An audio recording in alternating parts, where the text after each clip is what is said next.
Majority Report with Sam Seder, where every day's Casual Friday. That means Monday is Casual Monday, Tuesday, Casual Tuesday, Wednesday, Casual Hump Day, Thursday, Casual Thurs, that's what we call it, and Friday, Casual Shabbat. The Majority Report with Sam Seder.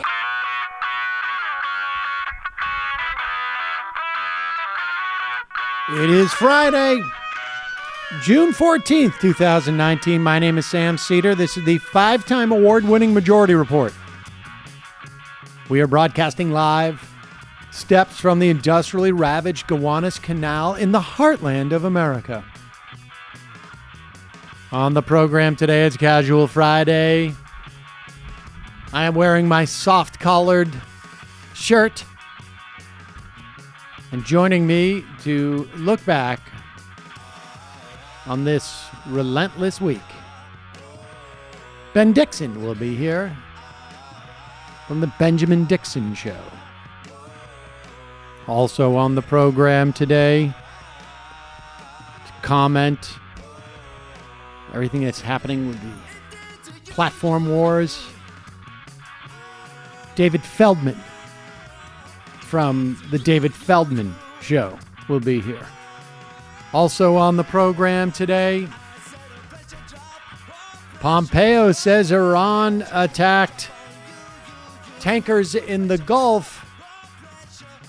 The owner of the tanker suggests Pompeo may be lying.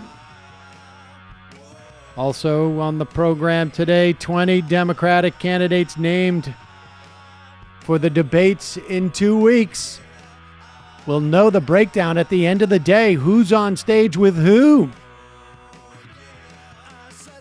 Meanwhile, Trump and the Trump campaign promises that in the event foreign governments attempt to offer dirt on opponents, they'll take a wait-and-see attitude towards it. Kellyanne Conway accused of Hatch Act violations by a federal watchdog group. Agency, rather, not group. Meanwhile, impeachment rises in the polls, and the number of undocumented immigrants in the U.S. continues to fall. Trans woman dies under mysterious circumstances in Rikers after 2 months in prison for a misdemeanor. Corporate tax revenue plummets in the wake of the Republican tax cuts. Meanwhile, the top 1% wealth up $21 trillion as the bottom 50% loses $900 billion over the last 30 years. Lastly, New York eliminates the religious exemption for vaccinations in the wake of a measles outbreak. All this and more on today's program. Yes, folks, thank you for joining us. Good to have you with us. 20 people named to the Democratic debate. A couple of people left off. Bullock, Moulton, one or two others. Gravel.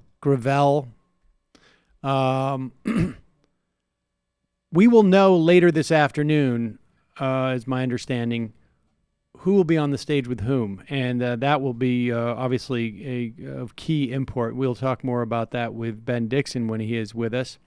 Want to remind you that this program relies on your support.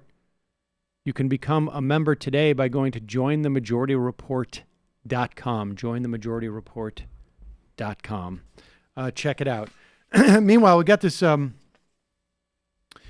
There has been a concerted effort by members of the U.S. government in the Trump administration.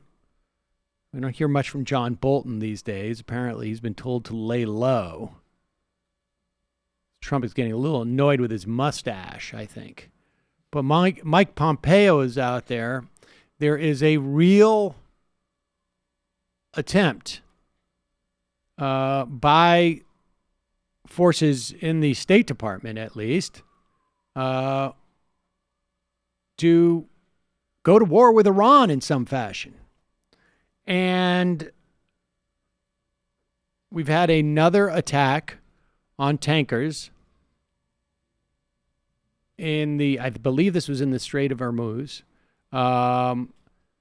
This follows up an attack that happened April 13th or somewhere around there. 4 tankers supposedly attacked. Only 2 sustained any type of damage at the time, where the press seems to have forgotten that part of the story. And that was supposedly Iran. Here is the U.S. releasing a video. It claims shows Iran removing an unexploded mine from a Gulf tanker right after the attack. There is also Mike Pompeo has blamed Iran on this attack. President Trump went on Fox and Friends saying, you saw the boat. It has Iran written all over it. They didn't want the evidence left behind. They don't know that we have things that can detect in the dark that work very well. We have that. It was them that did it. Apparently, they now know that. But American officials released the video on Thursday, said they show Iranian boat crew hours after the attack removing a limpet mine attached to the hull of the damaged Kokua Courageous, a tanker operated by the Japanese company Kokosangyo. Here is Donald Trump on Fox and Friends.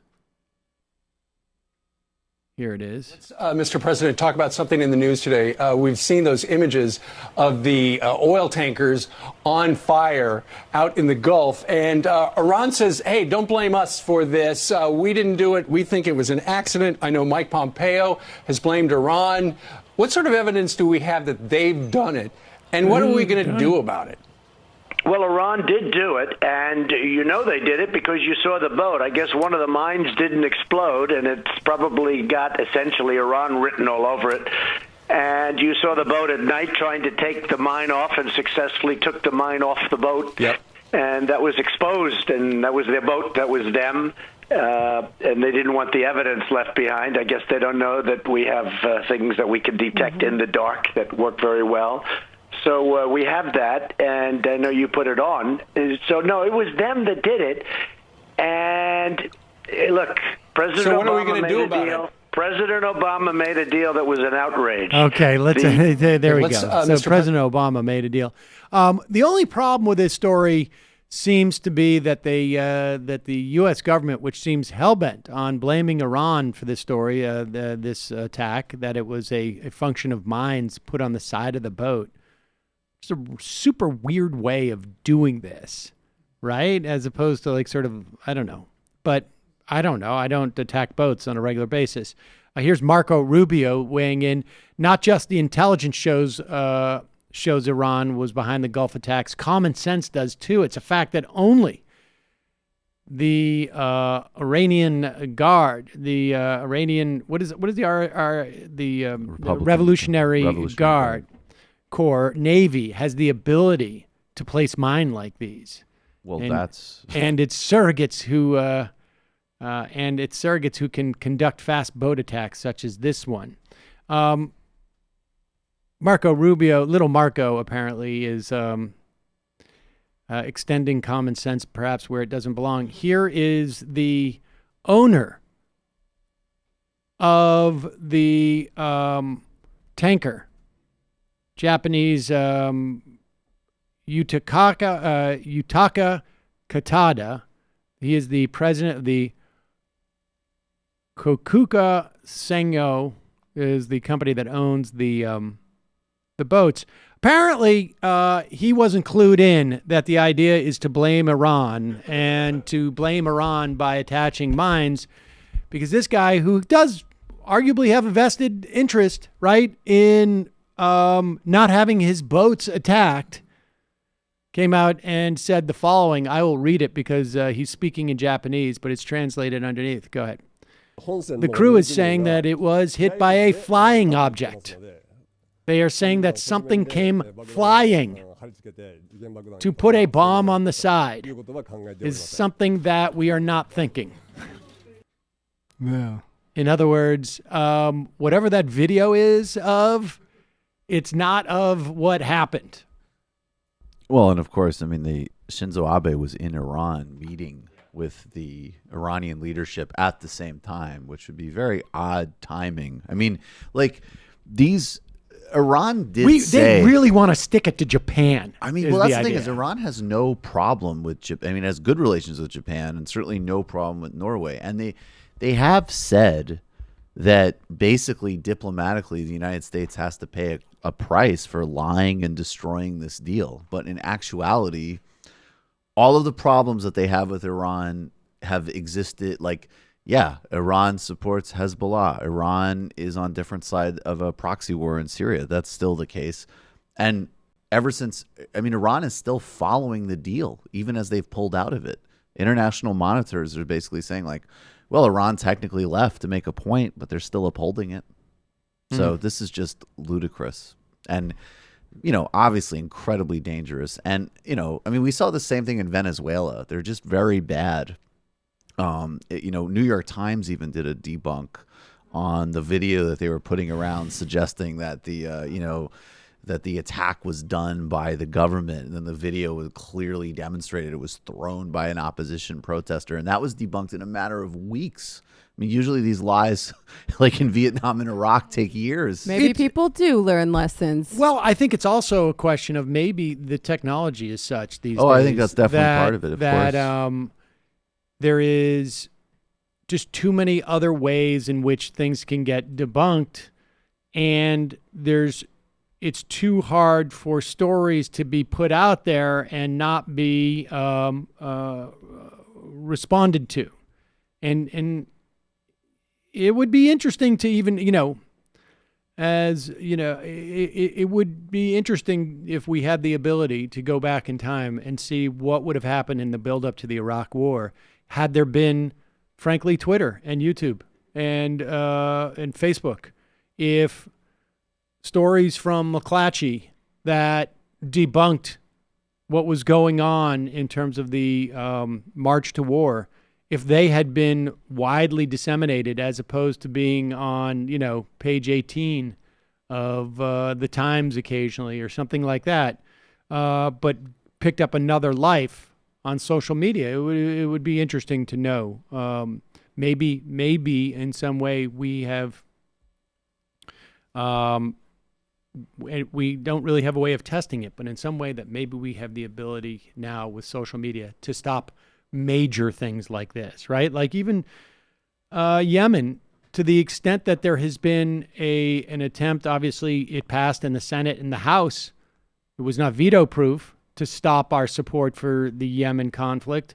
But I wonder if that could have happened 10 years ago. No, because even just the fact that people centered it as we're literally supporting, and I will use the word genocide now, was not getting any press attention. I mean, that was the MSNBC didn't talk about it for a year. Yep.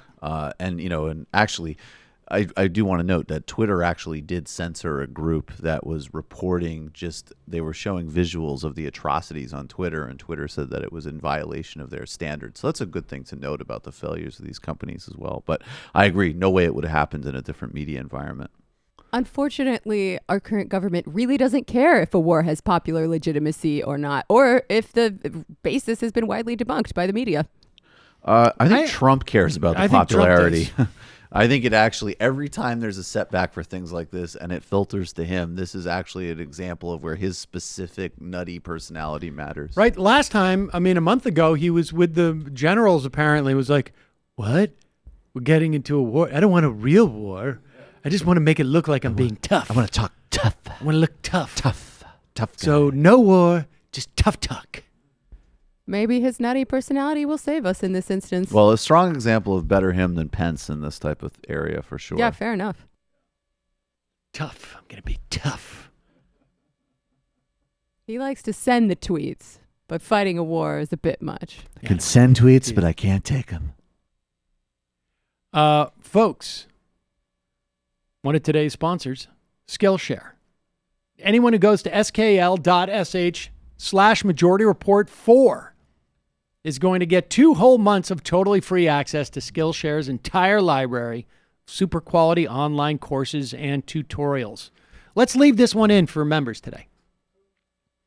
Skillshare is a vibrant online learning community, offers courses on everything from design to video editing, photography, business, technology, cooking, meditation, everything in between.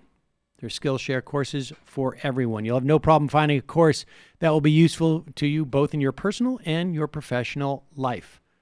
Whether you want to sharpen your skills with something you already love doing or whether you want to learn something totally new, Skillshare got you covered. They have courses for entrepreneurs, courses on computer coding, courses on making a healthy dinner, web development, self-motivation, learning new languages, procrastination, not how to procrastinate, but how to stop. You name it. You want to fine-tune that skill set? Part of what I am getting for Father's Day is I'm going to be allowed to watch 2 Skillshare videos on Sunday. Yeah, with the kids. Of course, they're going to be yelling and screaming. But I'm going to do that lucid dreaming one. That's the one I've been thinking about. And the perfect week. Productivity habits that stick using time theming. Yep. Interesting indeed.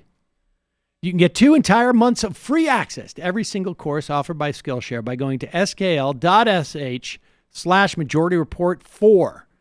Just think of everything you'll have at your fingertips for 2 whole months. Again, that's skl.sh/Majority Report 4. Put a link underneath this video if you're watching on YouTube or if you're listening. We've put a link in the description. Check it out. All right, quick break. When we come back, Ben Dixon.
We are back. Sam Seder on the Majority Report on the phone.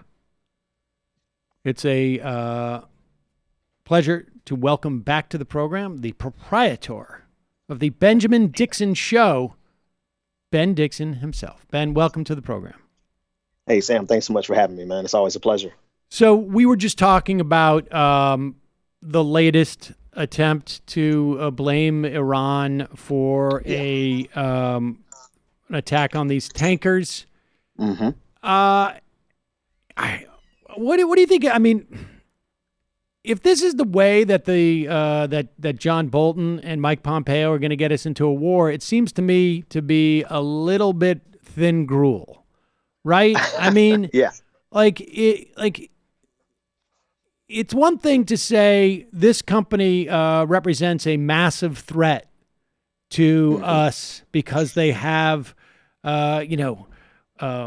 chemical weapons, biological weapons, and a suitcase bomb, and this and that, like we did during Iraq.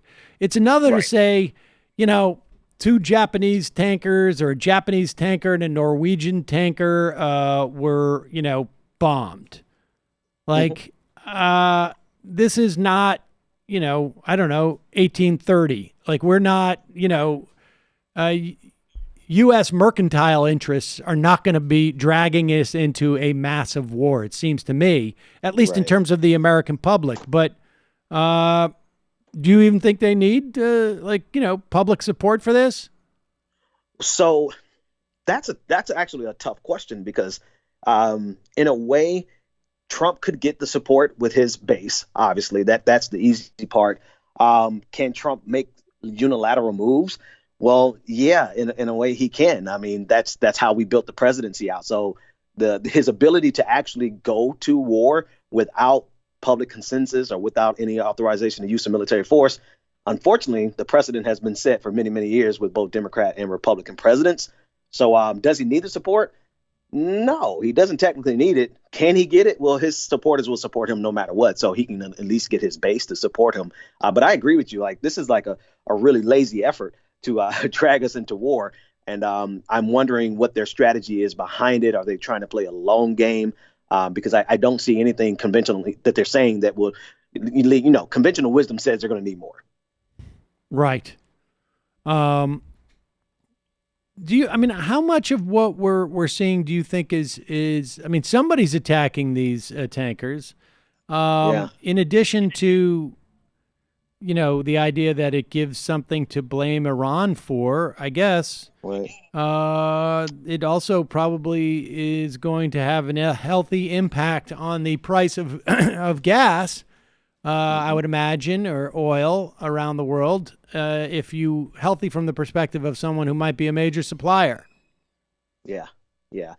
I guess that's the question, right? I mean, there's obviously the wag the dog scenario that most people, we kind of instinctively go there these days because it seems almost too perfect, especially when you think back with Michael Flynn.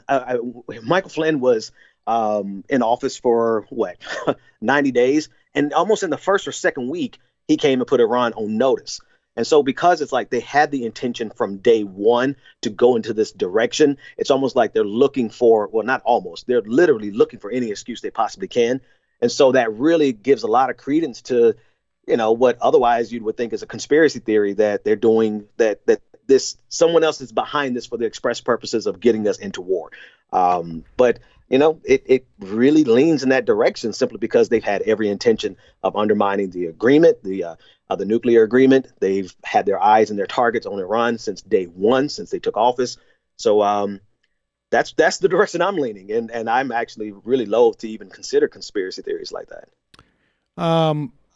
It will be telling if Donald Trump announces that we're going to war with Iran, or that we're going to support the Israelis bombing, or whatever it is, and then announces that he's also opening up a Trump national golf course in Saudi Arabia, attached with a $400 million hotel deal, something to that effect.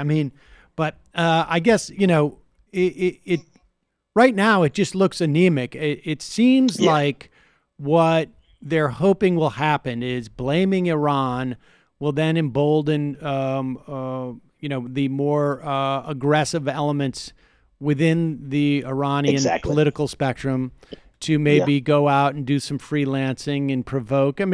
There's obviously elements in both governments that that want some type of conflict because it will empower them, those elements in either of these governments. So to some extent we could be seeing that, right? Like there's just two subsets of governments that are involved in this stuff, but that's, I guess, not There's always uncommon. going to be the hardliners, right? The hardliners in any government that are willing to push the envelope. But it is something, though, to see that the measured hand in this entire conversation so far is actually coming from Iran. So this will be interesting to see how it plays out in terms of the Supreme Leader. One thing that really stood out the most to me was his statement, the Supreme Leader's statement this week, that they will never again go into an agreement with the United States. And I think that statement, even though it gets overlooked in the news cycle, I think a statement like that really is problematic for the U.S. in the long run, simply because of if governments can't believe in an agreement that they had with a previous president, then they have really no incentive to make genuine sacrifices on agreements going forward. Right. So that really undermines us on the international stage. There's going to be a lot of backloading on these agreements, it seems to me. Yeah. They're going to have to, because of the precedent that Trump has set, undermining the nuclear agreement. Yeah, and this is going to go across. I mean, that dynamic is going to be across the board. I mean, we've talked about this in the past, that if you're dealing with the United States now, any foreign government, any foreign leader, foreign from the perspective of the United States, has to be looking at the U.S. now as a very unstable country, regardless of who we elect in 2 years. Because, to go from Obama to Trump, from a, sort of like a, demeanor and in terms of like an institutionalist perspective and to a certain extent in the way that they face the world, is so radical that it doesn't matter who we bring in, who becomes president next, because it can always revert back to someone else. Like, okay, exactly. You've got, Bernie Sanders as president, or Kamala Harris as president, and then it could be Tom Cotton. Right. Who knows? And that is the underpinning of any agreement, like for thousands of years. I mean, well, not thousands, but in terms of international studies, I mean, agreements must be kept. Pacta sunt servanda is the Latin phrase for it. And without that underpinning, there's literally nothing that the United States can say going forward that other countries can look at and say, okay, we can trust your word that the next administration will keep it. And without that, like we're in, that really weakens all of our negotiation positions going forward. Okay, I want to just turn and just mention this. I mean, we did quite a bit of coverage of it at the beginning of the week, but it's a massive story, I think, and it's going to have huge implications going forward in a myriad of ways. And I'm talking about there is a case in front of the Supreme Court right now, where I believe it was brought by the ACLU. I'm not 100% sure who the plaintiff is in this case, but it's in regards to the question of, in regards to a census question, 2020 census question asking, are you an immigrant? I mean, are you, a citizen? And it was looking like the Supreme Court was going to allow this question to exist. It is a question that we have never had in the history of the census. Just a reminder for everybody, the Constitution says the census must count every person, not every citizen, every person, because this is the way that we determine not only voting districts, but resources that go to various areas, emergency plans. I mean, just a myriad of different things, traffic patterns, all of this stuff. And this is a question that's never been asked on the census. It is a question that's asked on the ACS, which is the American Community Questionnaire, but that is just simply a poll that just polls about 2.5% of, random people to get a basic sense of what's going on. This census, its critics of this question believe that it will depress the count and specifically scare off a lot of immigrants, both legal and undocumented. And this week, or 2 weeks ago, I should say, 3 weeks ago, maybe it was a little longer, a hard drive was found of a deceased Republican operative by his daughter that shows that this idea came from this guy who was considered the architect of the gerrymandering that took place in 2010. He was doing a research on this, looked specifically on the implications of the census question in Texas found that it would empower non-white Hispanics, this is his terms, and the Republicans. He then pursued the Trump transition team to get the DOJ to have this question inserted, even came up with the alibi that it was needed for the Voting Rights Act enforcement, which of course is a joke. The DOJ under Trump has not enforced this at all. The Republicans have attacked it, and there's been no need for the Voting Rights Act enforcement to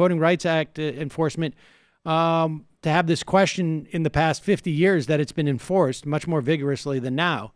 And so now the Supreme Court, at the very least, is aware that the DOJ and Commerce Secretary Wilbur Ross lied about why they included this question. And the Congress has subpoenaed Bill Barr and Wilbur Ross in this regard. They have rejected the subpoena. There was a vote to hold them in contempt by Congress. And so the things that could come out of this are a completely, I think, universally discredited Supreme Court and a question that will further disenfranchise voters across the country from the census, ultimately. And maybe, see two guys sitting in the jail at the bottom of Congress or something. I don't know if that's going to happen to Barr and Wilbur Ross, but I would like it to. What's your sense of where all this is going? I mean, this is a big story, it seems to me. Yeah. So, starting with the guy's hard drive, we should all have some type of system that erases everything that we do after we die. But that's a whole different conversation. I'm glad that this was discovered, particularly if you paid attention to what the gerrymandering that happened in North Carolina and the ridiculousness. If I'm not mistaken, it was found to be unconstitutional. But there was one district in particular that they divvied up so much that the district was as narrow as a highway in the urban region. So they can pack in all the black people and all the urban voters in one. It was as wide as a highway. That's how extreme this guy was with his vision for North Carolina. In terms of the pretext or that they have about the Voting Rights Act, I think that is the most absurd thing. And it goes to the point where they're not even trying anymore. Republicans don't even really have to try and put in a lot of effort to distort their real intentions. Because they put all the pieces in place. They have a Supreme Court that, for all intents and purposes, I don't really see how this ends without them supporting this question, right? They have all we can get surprised. Maybe they really would be concerned about the integrity of the court, and maybe they will reject this question. That would be a summer surprise. But in terms of all the pieces of the puzzle, the Republicans have been playing this as a very long game. This is actually not even a major move for them in their bigger strategy. And I think that's one thing that we have to really be considerate of or really think about is that all these pieces that we're looking at it now and saying, oh, my goodness, they're getting ready to do this. Republicans have been working on this for a very long time. How does it end? I think it ends in favor of this question. I think we're going to get that question on the census, unfortunately. I don't even know about the contempt. Will they really go that far? That's a whole different conversation. Like, Congress really has to begin to assert their authority on these things, on these issues. One last thing, if I'm not mistaken, and actually I guess a question for you, aren't they trying to assert executive privilege on some of these documents? Is it this case they're trying to assert it, or is it Yes, which is also absurd because executive privilege is for the the advice that the president gets. Well, first off, all of this lobbying by this guy, it's Hofteller, I think his name was, the Republican operative, happened during the transition. So he was not president at that time. Even if he was involved in those deliberations, he was not president. You can't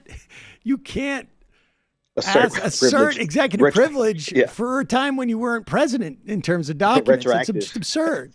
And but even if it's still unclear why you would have those deliberations as president about that question. If it's between the DOJ and Commerce Secretary, but Right. at the very least, we know during the transition he wasn't president. So that's pretty bunk. I mean, I think, the precedent that's being set in terms of like the president not offering documents, I think is a very dangerous one.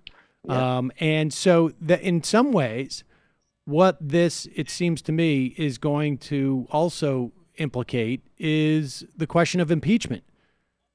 Mm-hmm. Nancy Pelosi still seems to be desperately avoiding impeachment to the point where, like, a couple of weeks ago, she went on Jimmy Kimmel and said, if we impeach him and don't convict, then he won't be able to be prosecuted after he leaves office, which is like, where did that even come from? Like, I've never. I mean, is there actually something to that argument? Because when I heard it, I wanted to go. No. Yes. No, there's absolutely nothing to that argument. I didn't think so. She's making it out as if it's like some type of double jeopardy question, which is Right, absurd. right. This is not a criminal. Impeachment is not a criminal procedure. It's a civil procedure. It is a political procedure. It's absurd. And she surely knows this. If she doesn't, then, what the hell doesn't she know? But I mean, she's up there like actively lying, putting out disinformation. She's doing that pretty intensely to avoid impeachment. Now, with that said, new poll came out, and I don't know how this YouGov has seen this results in the past. But YouGov did a poll on behalf of By the People and Data for Progress that found not only was there a slight majority, or I should say plurality, supporting impeachment. 47% of Americans either strongly support or somewhat support an impeachment inquiry to President Trump. And in fact, I think it's like close to 37% strongly support and only 36% strongly oppose. Somewhat oppose is like around 8%. So ultimately, it's 47% either strongly support or somewhat support impeachment, 44% oppose. We're starting to see impeachment rebound in terms of interest in it. And I think, which I think is an indication that the more you talk about impeachment and the more you lay out the case, the easier it is to make the case and the more support you're going to get for it. Here's the problem that Nancy Pelosi is having. And I imagine there's quite a few Democrats who also have this problem.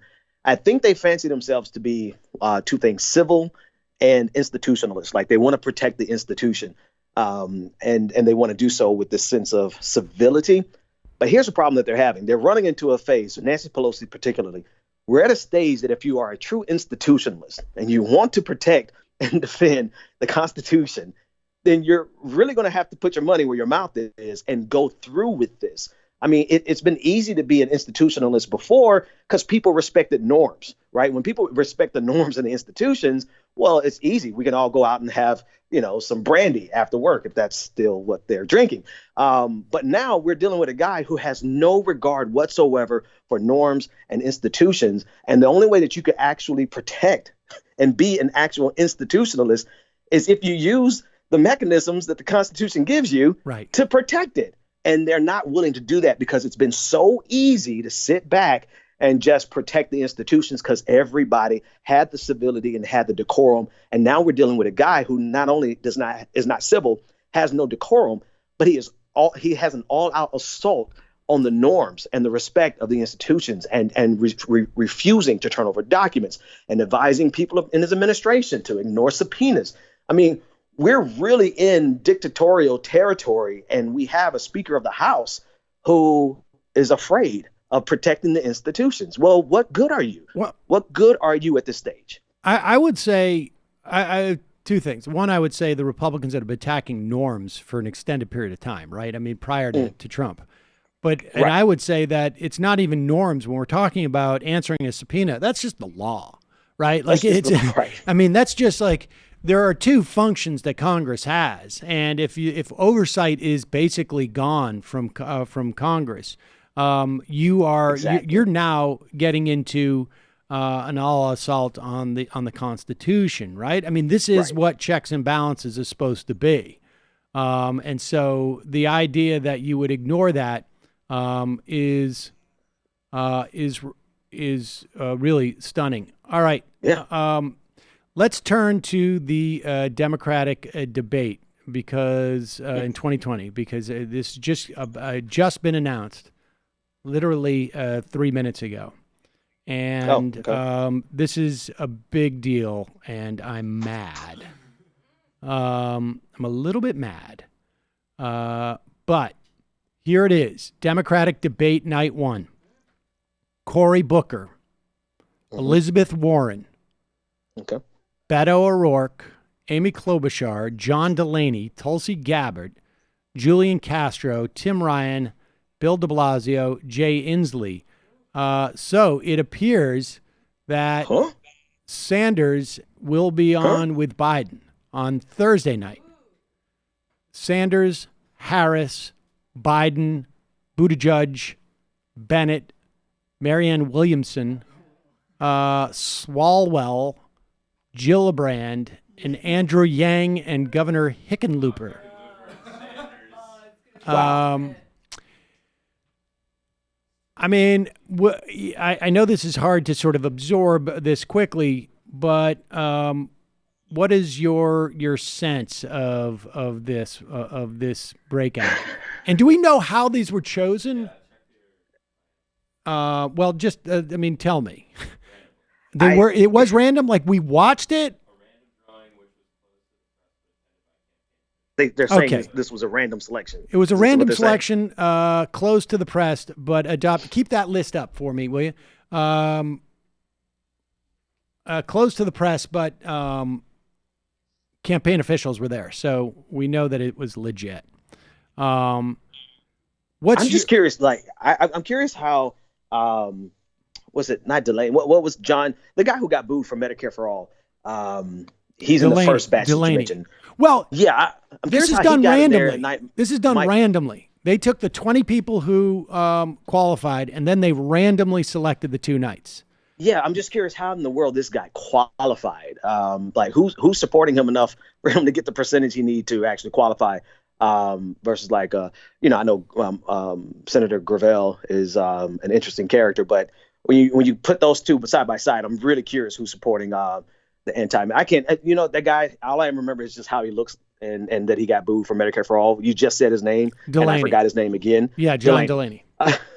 So that's the very first thing that comes to mind. But then just how it's divided. I know we have a really big batch, right? But I think by dividing that batch up like this, you really are giving a disadvantage. You're really going to be able to prop up someone in that first batch who shouldn't be propped up. If I don't have that list in front of me, but there can be a star that comes out of that first batch that would not come out of that first batch if you put in Bernie Sanders in that first batch, right? And then you have Bernie Sanders versus Joe Biden. That's the race that everybody wants to see. That's going to kind of be, to me, it's going to be a little sandbagged. Everybody's going to focus on Joe Biden. It might as well just be a 2-man race debate on that other side. But put them all on one stage. You wanted 23 people. We got 23 people. Put them all on the same stage at the same time and just let them fight it out. Yeah, I don't know. I think that would have been 23 on one stage. You're not going to hear chaos. It'd be chaos and people can hide. My first reaction is this is pretty good for Joe Biden. And I'll tell you why. I mean, if we focus on the top 4 contenders at this point, top 5, right? We're talking Biden, Buttigieg, Sanders, Warren, and Harris, not in that order, obviously. I think the worst case scenario for Biden would have been on stage with Elizabeth Warren, because Elizabeth Warren has shown that she is willing to go at Joe Biden. And she has shown that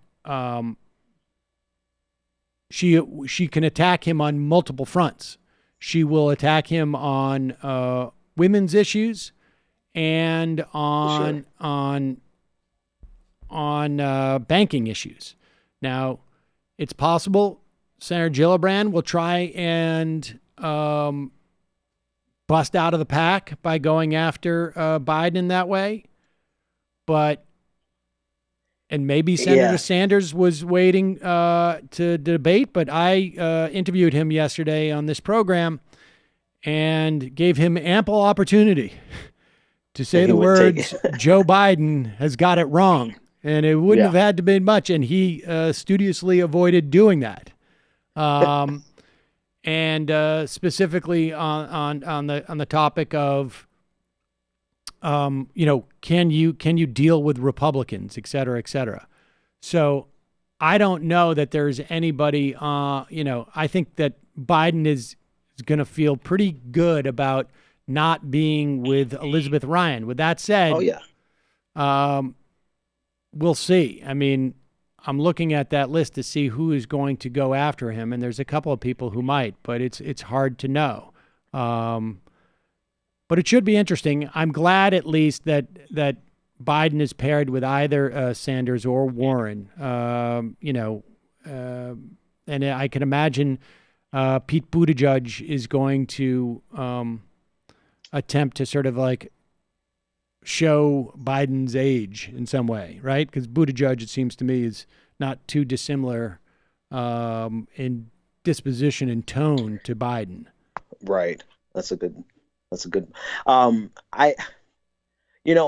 Even if Sanders, as you were saying it, even if Sanders did go after Biden, there's so much baggage that Sanders has. So many people who, particularly establishment supporters and Democrats, they would not accept the criticism. They're less inclined to accept the criticism from Sanders than they would Elizabeth Warren, than they would anyone else, matter of fact, on that stage. So when you gave me that second batch and it's Biden and Sanders, that to me seems like a golden opportunity for Biden to skate by.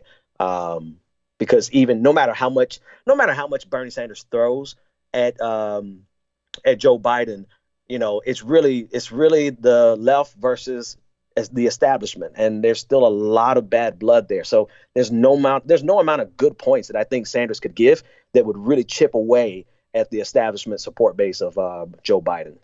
Yeah, that's right. I mean, I think it's really, I'm looking at this list, and there's it's really down to Gillibrand and Harris to see if they will go at Biden with any type of intensity. And, they may be a little bit concerned about things like being a VP, because they would be, I think, Senator Harris has got to feel like she's on the short list for someone like Joe Biden. And same with Gillibrand. So I guess we will see what will happen, but those will be the two debates. I mean, give me your sense of what's going on now in the election. We have new polling out from California that has Sanders now in third, basically a tie with Warren, but, within the margin of error, but nevertheless, technically third. Joe Biden in the lead, Harris fourth, Warren second. Like I said, Iowa is looking like, Joe Biden has lost some strength there. Bernie has lost a little bit more strength there, according to the poll. Warren and Buttigieg are really almost statistically tied with not quite with Sanders, but pretty close. What's your sense of what's happening? I still have this huge question mark in my head of why Buttigieg is even in the conversation. I really just have credit to his team for making a no-name mayor into someone who's a contender on par almost with Elizabeth Warren, like you said, within the margin of error. But also, a lot of respect for Elizabeth Warren. I think people thought that she would not perform this well. Hell, I really didn't know if she would garner the support that she is starting to garner now. She's ticking up a little bit. I think she's, for lack of a better word right now, she might be the sleeper she might be the one to really break out. I mean, she has a plan for everything. And we're seeing right now that really is resonating with people. So, if she can survive the question about her Native American heritage, because I'm sure that's going to come up again. I think that's like the one thing that's going to sneak up on her. Maybe not in the primaries. Let's say she got lucky enough to win. That'd definitely be something that Donald Trump would throw at her every single day. Right. Which means it probably will come up in the primaries for that exact reason. If she can survive that and she keeps rolling out these plans when there's not a lot of meat on the bones of everyone else's plans, I think she can really, really do well. I also don't know why. I mean, I know the answer, but I'm just amazed at Joe Biden being ranked so highly. I mean, I know he's got the establishment behind him, and I know he's got a lot of support because he was Barack Obama's best friend. But at the end of the day, he's really running on the fact that he has no substance and he doesn't have time to give us substance. And he has so much baggage with just his demeanor. He's a very old school politician. He thought it was okay to touch people. That's not the time we're living in. And with the 94 crime bill, I am not sure why he is still there. But I think Joe is going to be Joe. I think we could sit back and give Joe an opportunity to be Joe, just like the photo that came out with him wagging his finger in the face of that young lady. Right. Some more, he's going to do it to himself. So I think we just sit back and wait. And the race is going to ultimately be between, I don't know why, but Buttigieg seems like he's going to be a real contender. Harris, Warren, and Sanders. That's if Joe goes ahead and does what Joe does, which is make some ridiculous gaffes along the way. Well, I will reiterate what I said about a month ago. I anticipate Joe Biden being third in the polls by September. I may September, October-ish. I may have to amend that to fourth. I think he's going to drop at one point, and when he drops, it's going to happen precipitously because his support is built on his supposedly being able to beat Donald Trump, and that's it. And I think there are more and more things about Joe that it's going to make it look like it's not the case. And I think these debates are going to be pretty important in terms of I think these debates are going to be pretty important. One last thing about that is the fact that I think the way he's going to lose the establishment is by all of this talk of cooperating with Republicans, right? He's really pushing that. I feel like he's overplaying that, and more people, it's just a sense, I don't know the data on it at all, but when you think about the quote unquote resistance and all of the energy that people have put into fighting the back against not only Donald Trump, but the Republican Party, I think he might be overplaying this idea that Democrats want to get back to normal. I agree with that. I think the polling has shown at the very least that we are at one end of the spectrum for where it's been, and it should be even greater as far as I'm concerned, with Democratic voters wanting to compromise with Republicans because it's clear there is no partner there. It is clear that you cannot compromise with them. And it makes Biden, it seems to me, look like he's out of it. I don't know if I would call them establishment Democrats. I would call them sort of just partisan Democrats who are not ideologically necessarily particularly left, but are partisan, and I think certainly Warren has been taking that posture. Sanders has been taking that posture of fighting against these forces. Sanders a little bit less has been talking about Republicans, it seems to me, but maybe he has.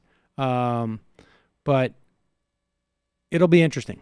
It'll be interesting. I think these debates are going to have a lot more impact on the race than we've seen debates have in the past, at least for the Democrats. Ben, maybe we'll have a chance to talk shortly after those debates. Hey, sounds like a plan. Looking forward to it. All right, man. Thanks so much. Folks, check out the Benjamin Dixon Show on YouTube. Go subscribe to it right now. Yes. All right. Appreciate that love, Sam. All right, man. Take it easy. Take care, man. All right. Bye-bye. Go subscribe to it right now. So there it is. The list of who's going to be on that debate. Ooh, I gotta say, I think that there's more support for Bernie out there than the polls are showing.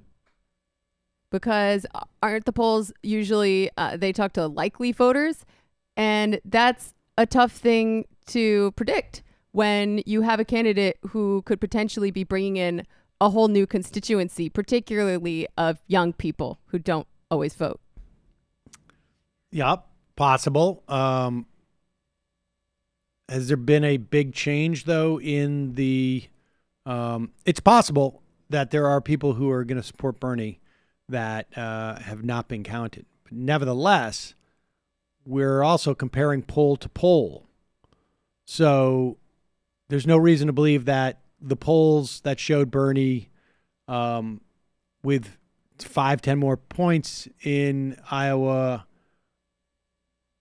a couple of months ago had counted those people, and this new one doesn't, right? Like, the point is that within those polls, Well, they're there's counting been a drop. the likely voters, right? No, I understand. And my point is that unless the models have changed within the same polling outfit.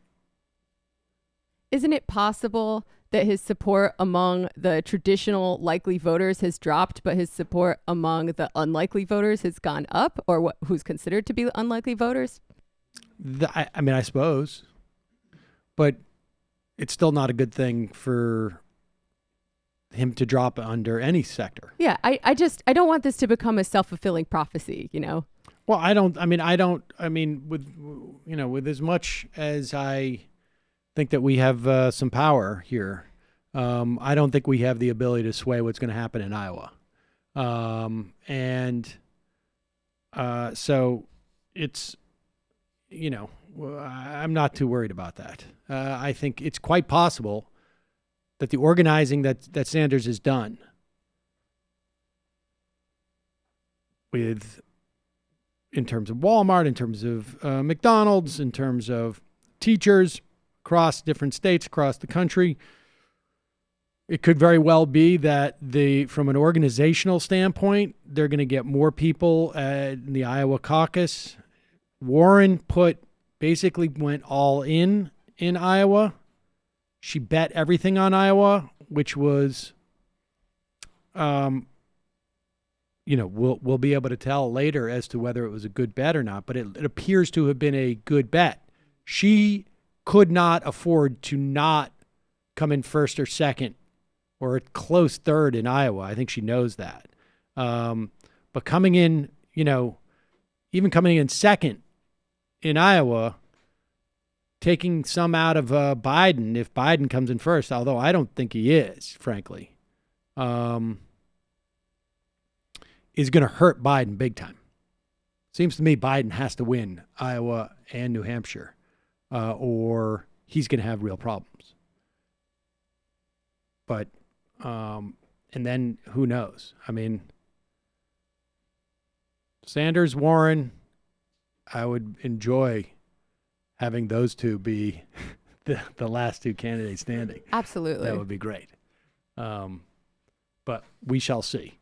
All right, we're going to take a quick break. When we come back, we will speak to David Feldman from the David Feldman Show.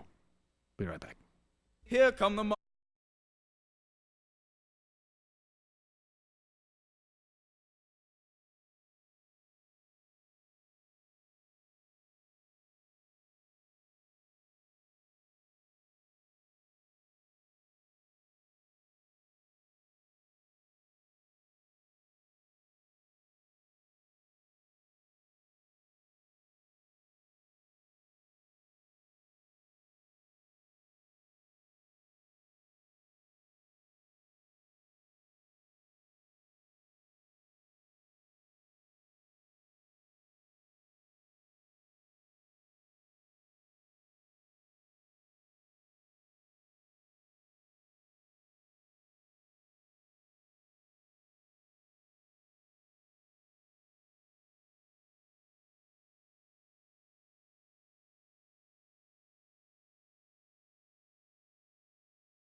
That is Jonathan Richman from the Modern Lovers.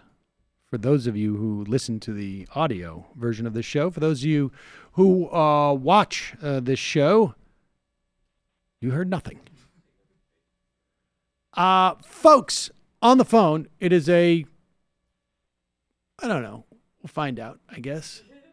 Potentially a pleasure to welcome back to the program the host and proprietor of the David Feldman Show, I believe it is, that runs both on a Pacifica station out in L.A., is my understanding, and also is available as a podcast. David Feldman, welcome to the program. Hey, thank you for having me on, Sam. And I want to compliment you. It's very brave to have a truth teller like me on the show. So, well, I tell the truth. You do. You tell the truth. And I like to think that we've had other people who come on the show who tell the truth. But if you want to feel like you're the first one, that's your prerogative. Well, I'm a little different from the other truth tellers because I see the slippery slopes that are out there. And I also recognize the existential threats, unlike the other truth tellers you have on your show. So, well, what would you like to start with? What truth would you like to lay on us that is that much more truthful than the other truth tellers that we've had on the program? I mean, you're clearly implying that you're both more truthful and more courageous. Is that it? Is that the sense I'm getting? Because I'm brave enough to recognize slippery slopes and existential threats that are out there. For example, they're demonetizing Louder with Crowder. And that is an existential threat to new journalism, and it's a slippery slope. It's an existential threat to new journalism. So are you suggesting that Steven Crowder is a journalist? I'm suggesting that first they came for Louder with Crowder, then they come for Jimmy Dore, and when they come to me, I won't be able to say anything because they got rid of the First Amendment. That's why. But why wouldn't you be able to say anything if you've been demonetized? You'll still be able to speak, yes? Yeah, but what's the point if you can't get paid to speak? That's the whole point. I want to get paid for my opinions. And once they take my money away, why bother to opine on things I have no right to be talking about? That's actually, I mean, I think that I understand the point you're making, but I thought that the point for you to opine was to speak out on behalf of the truth. I mean, you start off by saying you were a truth teller. Yeah. Well, it doesn't seem like you've qualified that truth telling with having to get paid. But I guess you're saying are you a truth teller for hire, or are you just a professional truth teller? Like you don't do it. You're not an amateur truth teller. Hey, I read a book 2 years ago. Okay. And I repurpose that book every day on my show. I just regurgitate this book that I read in different ways, and I layer on emotion, right. And it's very compelling, and I should be paid for that because I believe what I'm saying, and I want to get paid for that. And occasionally, I cross the line and reveal how misogynistic and racist and homophobic I truly am deep down inside. But hey, I'm a comedian. Sometimes I don't know where the line is. And I want to get paid for trying to negotiate that line. Because it's an existential threat and a slippery slope to demonetize these guys. And, you're glib. You're glib. Well, all right, wait a second. Before we get to my glibness, totally I have to ask you, what was the book that you read? Listen, Liberal by Thomas Frank. I read it 2 years ago. That's all I need to know. Okay. I read that book 2 years ago, and I can go on 5 days a week and just repurpose that, just with a little screaming and yelling. Sometimes I cry I make it about me, like Jon Stewart testifying by the House Judiciary Committee. Standing ovation. Did you see that? Yeah. Standing O. Now, wait a second. Standing. Now, do you take issue up. with Jon Stewart's testimony because he wasn't paid? He wasn't paid, but it was really good PR, good exposure. Good exposure. Standing ovation. And he told Congress to do its job, which was very brave, to tell the House Judiciary Committee to do its job. I mean, who talks to the House Judiciary Committee like that other than Candace Owens?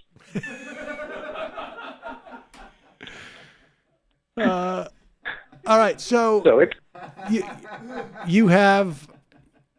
you've mentioned the existential threat, and I guess the slippery slope here. So you're worried basically that they're coming for your money. I'm not. No. I love this country. I love this country, and I'm not going to tell you how to do your show because I watch it. You know that I watch this show. I've picked up on that. Yeah. Okay, and you were talking about the debates. You're upset about the lineup for the Democratic debates? Well, I'm not upset about it. I'm assessing it. Yeah, because you're not a truth teller and you don't see slippery slopes. Don't you think the debates are an existential threat to the Democratic Party? Well, in what respect? Well, why are they having debates? Why do the Democrats have to have this circular firing squad and shoot themselves in the foot by debating? This is exactly what Trump wants. They want us divided and arguing and fighting among ourselves. We should be having. I'm a Democrat. Wait. Right, no, Hold on. Wait. There are two particular types of absolute asshole personas that you seamlessly move in between, David Feldman. And I feel like now we're going from certain web personalities to certain MSNBC personalities all of a sudden. Where are we? Which direction are we going in? I do not like ad hominem attacks. When you just called me Feldman. Yes. Why bring my religion into this? Can't I have a conversation without you calling me Feldman? Well, it sounds like you have a strong case for YouTube. Now you don't do. Well, no, wait a second. You're upset about the circular firing. The debate. The debate, which you call a circular firing squad, where Democrats are going to be going after Democrats. It's Democrats once again never missing an opportunity to miss an opportunity. What are we arguing about? Why do we have to have these debates? It's exactly. Do you think there should be no primary whatsoever? I mean, that would be the logical extension there, right? No, I think there should be primaries for the same reason I wear clothes. It's good to hide things and not reveal everything. But this is an existential threat. Trump and Joe Biden. Joe Biden is the guy. I know you think. Go ahead. Did you see Joe Biden this week? I did. In fact, we have video of Joe Biden talking about Donald Trump. Let's play a little bit of that since you brought it up. Here is, is this an ad that Joe Biden did? It's a campaign video where he's talking about a pledge that he's going to sign or that he actually signs on camera. So here it is. Here is Trump, asking for 30,000 emails. Russia, if you're listening, I hope you're able to find the 30,000 emails that are missing. Folks, this is simple. American elections should be decided by the American people, not by Russia or any other foreign power. Donald Trump doesn't think it matters if candidates for presidency accept damaging information on other opponents from foreign governments. I believe he's dead wrong. Your campaign this time around, if foreigners, if Russia, if China, if someone else offers you information on an opponent, should they accept it or should they call the FBI? I think you might want to listen. There's nothing wrong with listening. I won't be part of any attempt to undermine our democracy or public confidence in our institutions. In February, working with our close Democratic allies in Europe, I helped develop a pledge that we encourage candidates running for office to take. promising they would use no disinformation in their campaigns or tolerate outside interference. I said then that were I candidate for office, I would sign the pledge. Today, I'm making good on that promise. And then he signs the pledge there. I also noticed that in the background he had a bunch of books on the windowsill. One of them was Mr. Putin, I see. What are the other books that he's got there? Anyways, you want me to respond to that? I'm afraid I'm going to end up lording my deep intellect over you guys. But that's why we have you here. Please, okay, do lord. That I am shocked that ad is still running because it is identical to the Lyndon Johnson Daisy ad that he had to pull in '64 against Goldwater. That is so daring for him to do something like that, and that's a game changer. That ad, I can't believe he had the courage to do that. That's the Daisy ad from '64, and they're going to pull it because that's not. I mean, he's playing rough with Trump, you know. So you think that's just a go at him, like, and that the signing of that document on his page on his desk is the equivalent of dropping a nuclear weapon. He took Trump out behind the gym and punched him in the face. That's what Joe Biden did, and he shouldn't do that. That's not who Joe is. But sometimes, you know, Joe has to throw down, and he just did it. You know what Joe said? Well, middle class Joe. What did middle class?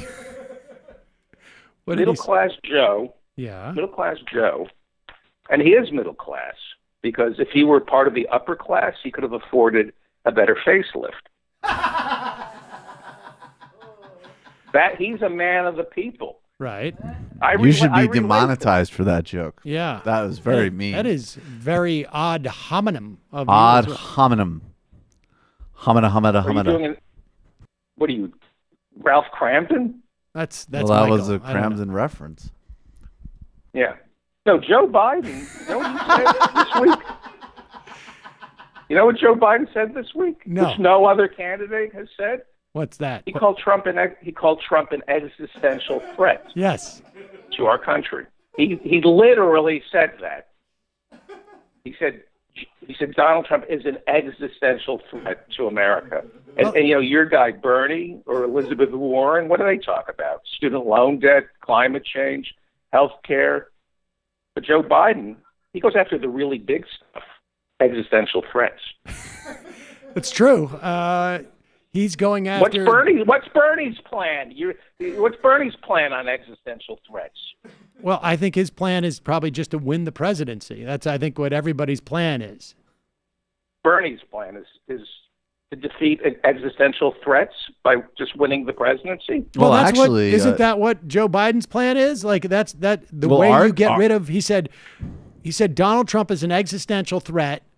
Right now, he's just a blip. But if he stays on for 4 more years, he'll be an existential threat. Yeah, well, actually, Bernie drew some pretty powerful historical parallels in his speech the other day, and I think he wants to not only get rid of the threat of Trump, but of the conditions that lead to Trump and Trump-like things, David. Or Feldman. Oof. Like what? Like what? What's more important than an existential threat? You tell me. I see us at existential threat level orange. That's how bad it is right now. Did you work on that system with Rob Reiner? Great man. Great man, Rob Reiner. When Harry Met Sally, I watched that movie and I go, I want to know who directed When Harry Met Sally, and whoever directed that movie, he's going to tell me who to vote for.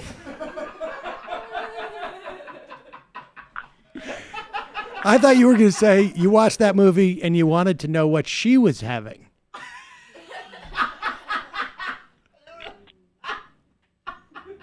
Yeah. Right? Yeah.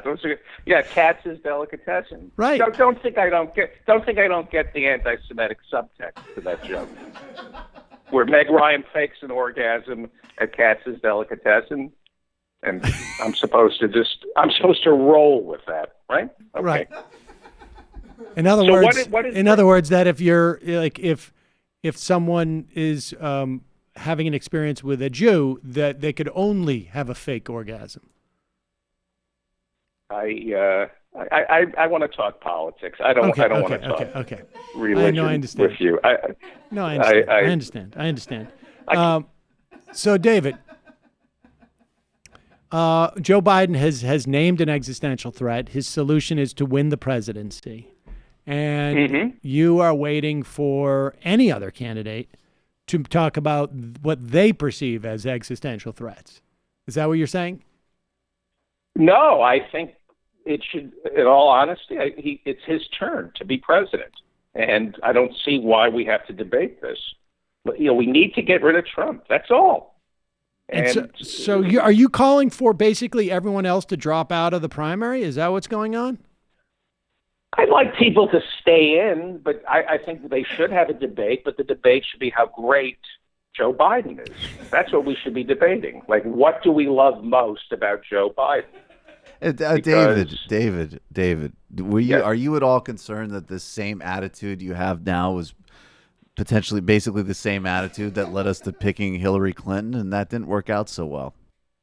I love her because I support women. I love women.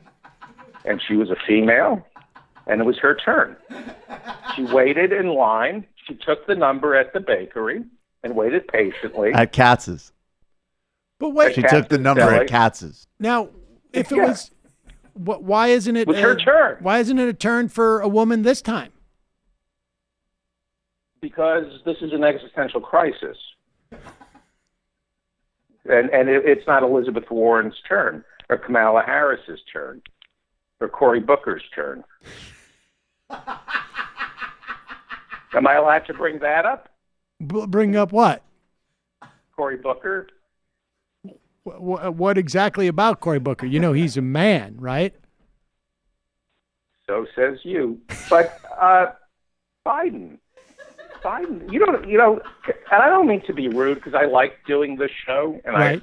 I think you guys are cute, and the naivete is kind of delicious, but you're childish and you're not pragmatic. You're not adults.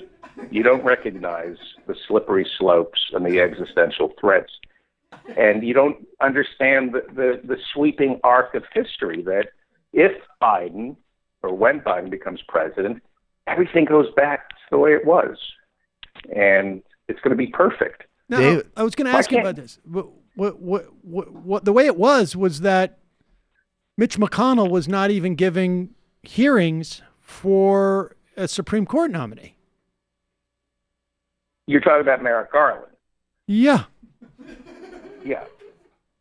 But that's because of Trump. But Trump was not president at the time. Yeah, but McConnell knew that Trump was going to be. Once you get rid of Trump, McConnell is going to be the centrist he's dying to be. It's so simple. It's so simple. Because Joe knows how to negotiate with McConnell. And Joe was better than Obama. Had Joe nominated Merrick Garland, McConnell would have approved him because Joe knows how to negotiate. That's with fascinating. Is there any other differences between Joe and Barack that you could identify that might have led McConnell to be more receptive to Joe, David? Well, let's see. What are the differences between Joe and Barack Obama that would appeal to a senator from Kentucky? Obama, well, they're both not Jewish, and I don't know what the difference is. There was something about Barack Obama that I don't know what it was. Maybe he was from Illinois and a community organizer. That's right. That McConnell hates community organizers. That's what the Civil War was about. Right. Lincoln was deploying community organizers to the South. It's just it was a union army, a union of organizers. Exactly. Well, Lincoln did come from Illinois as well, and that probably sticks in the craw of a lot of people. He found it Illinois that Lincoln. Oh my God! That's a joke. Illinois. Right. Hey, did you see that the you concerned Democratic at all, process- David, if Donald Trump was able to do a kind of, he obviously has no shame and he'll lie, and that he's going to go back out on the trail and have a lot of opportunity to talk about how Joe Biden voted for all the trade agreements that were so bad for the industrial Midwest and was a main point person for credit card companies in the Senate to hurt working people, that he even fought against Obama and big parts of healthcare, apparently, that Trump can turn right around and shamelessly lie and attack him, maybe even from like the fake left, the way he did to Hillary. Does that worry you at all, or is that naive? Huh? But I don't know what you're talking about Biden. Well, I'm talking Biden's about a Joe union Biden's guy. record. He's What a happened union the last guy. time? The firefighters support Joe Biden. He's middle class. He's a union guy. I don't know what you're talking about. You're just making up stuff now. I think the firefighters making supported trouble. Hillary, and that didn't, along with all the other major labor unions, that didn't save her from this, from her own voting record. Oh, so you don't like the firefighters? So you think Jon Stewart was grandstanding in front of the House Judiciary Committee this week? That's really nice of you. The first responders. You hate the first responders. Why? Why do you hate first responders? Well, I obviously, you should be demonetized for lying about my view like that. It's a slippery slope if we let people lie like that about other people's positions, David. David, You're a child. You're a child, and Sam's a child. You're all child. children. You're all children. Children. You're all children. Let me ask you this. Where exactly are you monetized anyways? Speaking fees, I have a deal with a gun manufacturer. I brandish the gun during my show because I'm leading a movement, like Louder with Crowder, and I'm for reasonable gun ownership. But who's monetizing you? Like you're worried about YouTube demonetizing you. You don't even have a YouTube show. Yeah, but I'm monetized. Dave Rubin throws me some Coke money, and I care about this country. And I want, I'm afraid of chaos. That's what I'm afraid of. And you don't care. You don't have children. I You're do not have children. worried about the future. Yeah, but I saw them. Not really. And What do you mean, not really? What does that mean, not really? They're real children. Not the kind of children that I would approve of. I don't know what that means. I'm not going to come on your show and tell you that you're not raising your children properly. That's something I would tell you in a private conversation for 5 hours. Well, nevertheless, they're still children. I mean, if I'm They're not still raising them children. well, they're still children. You said you don't have children, implying that I don't care about the future, but I do have children. Yeah, but you yourself are a child, so they're more like peers. Well, if I'm a That's what I child, meant. then wouldn't I also care about the future? I think you're naive. I don't think you've learned what real politique means. I don't even think David, know how are to you at pronounce- all inspired by what is the name of that? I forget the young woman's name, but she's maybe not even a woman. She's only like 14 years old, but she's been doing these incredible these really moving speeches on the climate crisis and demanding that adults actually take literally her future viability to live seriously. What is Yes, her name? and Greta she- Thunberg. What do you think of her, David? Is she just a child? Yes, she plagiarized her entire policy from Joe Biden. She lifted Joe Biden's climate change policy word for word. And that's- Malala you know, Yousafzai, I'm guessing, is not giving Joe Biden credit either. You guys, you're disrespectful to a great man, Joe Biden. Hey, did you see in Flint, Michigan? You want to talk about bravery? You want to talk about great Democrats who are pragmatic, who know how to pronounce realpolitik properly, unlike you guys, because you just have this narrow view of the world. Did you see the Democratic Attorney General in Michigan isn't prosecuting the Flint lawmakers for putting lead in the drinking water and poisoning an entire generation of African Americans, pretty much causing ethnic cleansing in Flint, Michigan. Did you see the bravery of the state attorney general not to prosecute the people in Flint for poisoning the water? How is that brave? That's the same thing you would ask of Pelosi and Biden. How are they brave? You don't understand the bravery. It's the easy path would have been to hold the Flint officials accountable. But the Democrats, it was a profile in courage not to prosecute these Republicans, because we need all hands on deck. All of us need to be focused on defeating Trump at the ballot box in 2020. And the idea, all hands on deck. And the idea is that if you were to do that, it would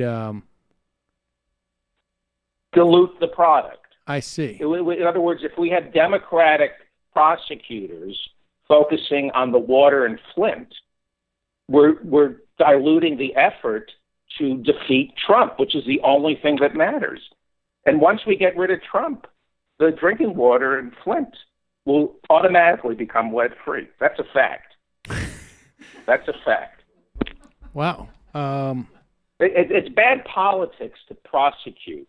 For the Democrats in Michigan to prosecute the people who poisoned the water in Flint, that is childish. It's the Obama torture principle. You know, when it comes to poisoning families and an entire city with lead, you got to turn backwards, the page. Forwards, not backwards. Right? We got to turn the page. It's a turn the page scenario, is what you're saying. There you go. Well, but David, can I ask you? And I don't mean to bring up a lot of shared heritage in this room, but and certainly with you, Feldman. But there is a quote that I heard years ago from someone who was prosecuting Nazi war crimes, and I think in this case collaboration of the Vichy government officials in France. And there was a Nazi guard that they were bringing charges against in the 90s, and someone said something to the effect of, can't we just move on? And the prosecutor said, you can't turn the page until the page has been written. What do you think about that, David? You're talking about Klaus Barbie. I don't think it was Klaus Barbie. Klaus Barbie was in Latin America. I think they found Klaus Barbie in Latin America, but I think Klaus Barbie was the French collaborator. Right, Sam? Barbie? I think he was the. I thought he was the head of the doctor, right? I know that was Himmler. I thought. Himmler is no. No, that was Mengele. Mengele, right? Exactly. No, Barbie. I don't know if it was the French prosecuted Barbie. Oh, I have all the training. No, he was the head of the SS and Gestapo. Barbie. Yeah, and you're right. Yes, he was known as the Butcher of Lyon. Absolutely. Yes. And then And boy, the Butcher of Lyon, I will tell you something. You get a pork chop from that guy, so lean. I'm just saying. And then he went into the Holocaust business, and it was all downhill. But we should be demonetized for that joke. It's a slippery slope. He then went, he went to Bolivia and worked for a cocaine government in Bolivia that was backed by the CIA and had a paramilitary that worked for drug cartels. Oh, you're right. And he was extradited to France in 83, and then he died in 91 of cancer. So there you go. Well, the page must be written and read. And then turned. The page must be turned. Like, for example, we were talking about. But sometimes you don't have time to write it, and you don't have time to read it, and so you just turn it. You turn the page. For example, I had a Ken joke, like a Barbie and Ken joke. Right. But that time has passed. I've turned the page and moved on, and I'm not going to do a Barbie and Ken joke because I've turned the page. In other words, that page is gone. Well, I'm going to take a lot of. Can I criticize? Do you mind if I? Because we've had fun, right? We've had a spirited debate with very few, may I say, ad hominem attacks. Okay. But I have a problem with your business model. Well, let's get to it because my business model requires that I let you go shortly. You ask your listeners for money, and I give to NPR, and I'm going to ask you a question. Do you think I should give to you or to NPR?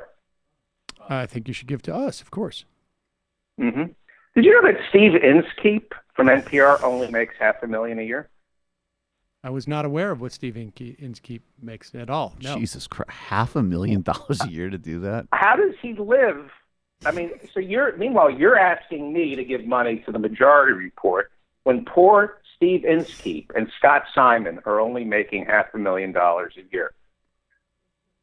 I got to be honest with you. We played clips of Steve Inskeep, right? Yeah, not that impressive. Not impressive. But I got to be honest with you. I don't listen to NPR, so I really not 100% sure. Are these guys on a lot? If you listen to NPR, you would stop asking listeners to donate because we need to support the truth tellers at NPR. They are on the front line. They're on the vanguard. They don't waste the listeners' time putting Glenn Greenwald on or Noam Chomsky or Ben Burgess. If we lose NPR, that's an existential threat, and we would. Would you say that NPR is the Joe Biden of media operations, David? Well said. I wish I had come up with that. If we lose NPR, we will no longer hear original voices like Sarah Vowell, David Brooks, the New Yorker's David Remnick, and I can't live in a world where I don't spend my weekends listening to 10-year-old archives of Click and Clack. Or George Will. Did you know that they have George Will on once a week waxing poetic on baseball? You never do that. No. Yeah, and who's going to berate me for voting for Jill Stein in New York if not NPR? Well, exactly. We might. Yeah, I was going to say. That sounds like a job for me. I have a tote bag for that. Here's something you'll never hear on the Majority Report. Baseball is a metaphor for life. That's something you never hear on the Majority Report. Is that Scott Simon or George Will? That's George Will. I read that book. That's George Will. Yeah. But you read the book, but you're too afraid to talk about it on your show. It's true. Unlike NPR. I mean, I forgot about it. I read it like 30 years ago. It's an old book. No, you rather waste your listeners' time prattling on about Lula and the Sudan, unlike Ira Glass, who cuts through the noise and tells us the truth about Brazil. They consider all things. They can all things considered.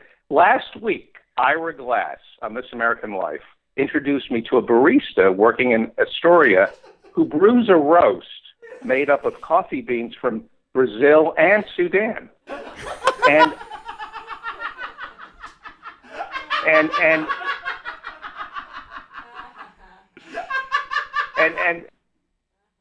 Michael Brooks, and I know you're friendly with Michael Brooks, and he's a cute kid. Sort of. But you don't cover, huh? Nothing. Go ahead. Well, you don't cover the world talking about whatever he talks about. You cover the situation in Brazil by introducing us to the tastes and sounds of Brazil.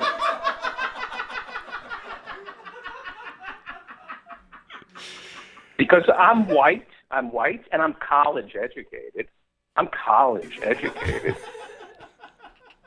So I already get it, Michael Brooks. I already get it, okay? What do you get, David Feldman? I don't need to hear you go on and on about Lula in Brazil locking up Bolsonaro. We get it. Lula is Trump. I went to college, Michael Brooks, okay? I don't need to keep hearing this over. How many times do I have to be told that Bolsonaro is being held in prison? So you get that Bolsonaro is an iconic left-wing political prisoner. You understand the point. I don't need to hear how Lula is locking up his political enemies. I need to hear Ira Glass telling me how this barista unlocks the flavors in a Brazilian coffee bean. That's Well, I think he only makes $1 million a year out of a glass. David, we're going to take this all under advisement. I feel like to a certain extent we've all learned something today from you. Your children, you don't know how the world really works, right. And you'll never, ever, ever be able to pronounce realpolitik the way I can. Well, we're going to clip your saying that, and we're going to practice. I think that Sam and I have a very good sense of real politics. I think you're an existential threat to... Well, David, you're right about one thing, in that we are both cute and delicious. I don't know why you would say that, but you're a child. David, it was nearly at several moments during this time a pleasure to have you on the program today. David Feldman, available at the David Feldman Show. Thank you, David. Thank you. It's been a slippery slope. Right. It certainly was. Jesus Christ. David is so funny. The way he moves seamlessly, because when he was on like a month ago with me, he was purely in, I remember the shtick was, I support Medicare for all in principle. It was pure MSNBC liberal kind of like concerned troll sort of, he's like, I was at a party with Rob Reiner and I hate Trump and I want credit for that. And now, and then there's another archetype that he's able to seamlessly inhabit as well. It's so I read good. It's Thomas like Frank book. It's like Stephen Colbert, but for the NPR set. Yeah. He's so great. David Feldman, ladies and gentlemen. And folks, we're going to take a break, head into the fun half, wherein we will have fun. You can join us by becoming a member of the program. You can go to jointhemajorityreport.com. When you do, you not only support this program's existence, but you also get extra content every day. That content is almost commercial-free every day. Although I think we're going to leave in that Skillshare commercial today because I think people would enjoy that. That 2 months free videos. It's not called skill. Keep it to yourself. Exactly. Skillshare, ladies and gentlemen. Skillshare. Today is Friday. Can I just say, I'm sorry, can I just read the headlines of this story that just broke in the UK? This is a Yana Peel who co-owns she's a gallery owner and apparently presents herself as a human rights advocate, is also the co-owner of a group that licenses software to authoritarian regimes. What's this? What? A leading human rights campaigner and head of the prestigious London Art Gallery is the co-owner of an Israeli cyber weapons company whose software has allegedly been used by authoritarian regimes to spy on dissidents, The Guardian can reveal. Yana Peel, the chief executive of Serpentine Galleries and a self-proclaimed champion of free speech, co-owns NSO Group, a $1 billion Israeli tech firm, according to corporate records in the U.S. and Luxembourg. I just thought that was... It's a great hedge. I thought that was a good... Yeah, that was a hedge. Yeah, it's a... It's the real hashtag doom shit right there. It's a hedge.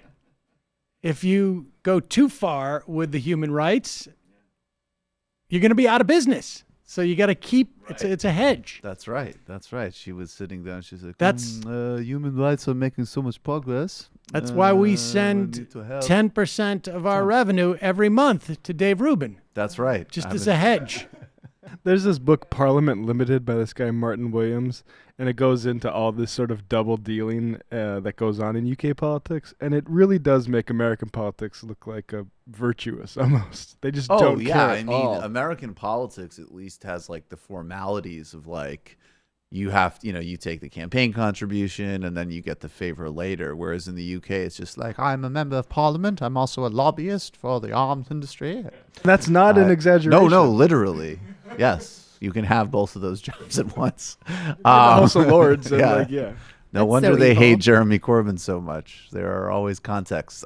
Tuesday, must listen with Glenn Greenwald on the massive revelations about Lava Jato's corruption, the political persecution of Lula. Revelations keep dropping every day. It's obviously one of the biggest stories in the world. Not a T-shirt company, incidentally.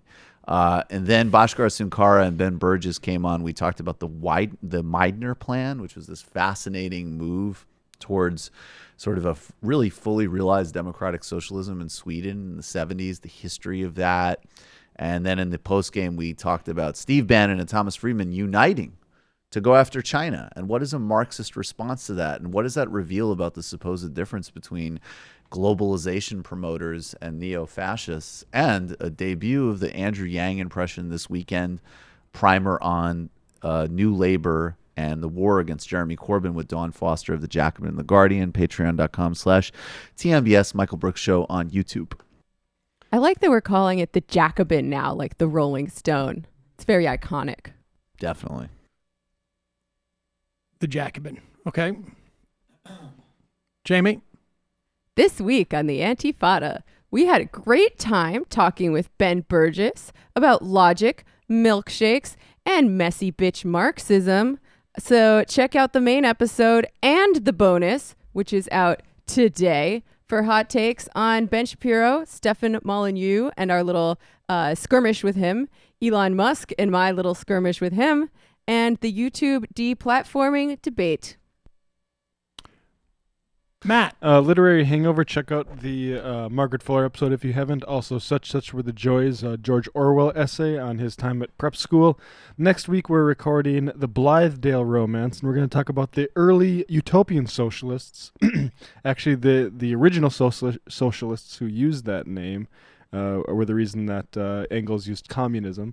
And Hawthorne actually was in one of these utopian communist farms named Brook Farm, and that's what the Blythedale Romance is sort of a satire of. And it's not one of his best novels, but it's one of his more anti-communist. So we'll talk about that. All right, folks. See you in the fun half. You are in for it. All right, folks. 646-257-3920. See you in the fun half. Are you ready?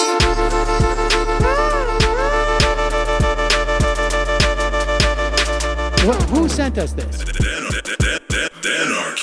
Alpha males are back. Boy is back. And the alpha males are back. Just as delicious as you can imagine. The alpha males are back. Boy is back. And the alpha males are back. Just wanna degrade the white man. Alpha males are back. I take all of it in my throat. Alpha males are back. Almost says what? The alpha males are back.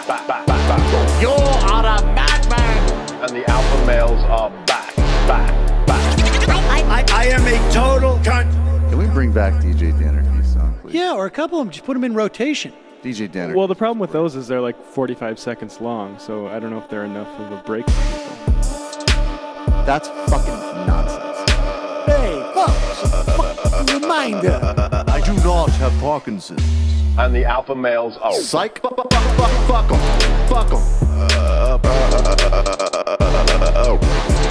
Almost says what? What?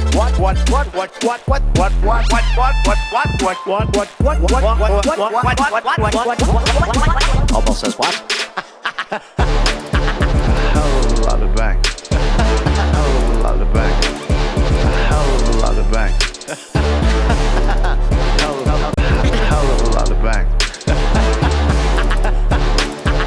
Hell of a lot of bank. All lives matter. Have you tried doing an impression on a college campus? I think that there's no reason why reasonable people across the divide can't all agree with this. Psych. And the alpha males are back. And the Africans are black African. And the alpha males are back. And the Africans are black little part of you think that America deserves to be taken over by jihadists? Keeping it 100. Can't knock the hustle. Come on! Fuck things I do for the bigger game plan. By the way, it's my birthday! Happy birthday to me, Jew boy! I have a thought experiment for you. And the alpha males are back. Africans are black. Alpha males are back. Africans are black. Come on! Come on! Someone needs to pay the price for blasphemy around here. I am a total pussy.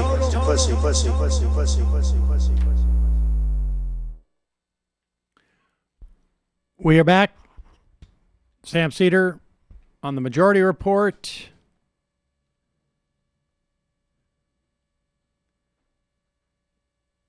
Number 646-257-3920, 646-257-3920.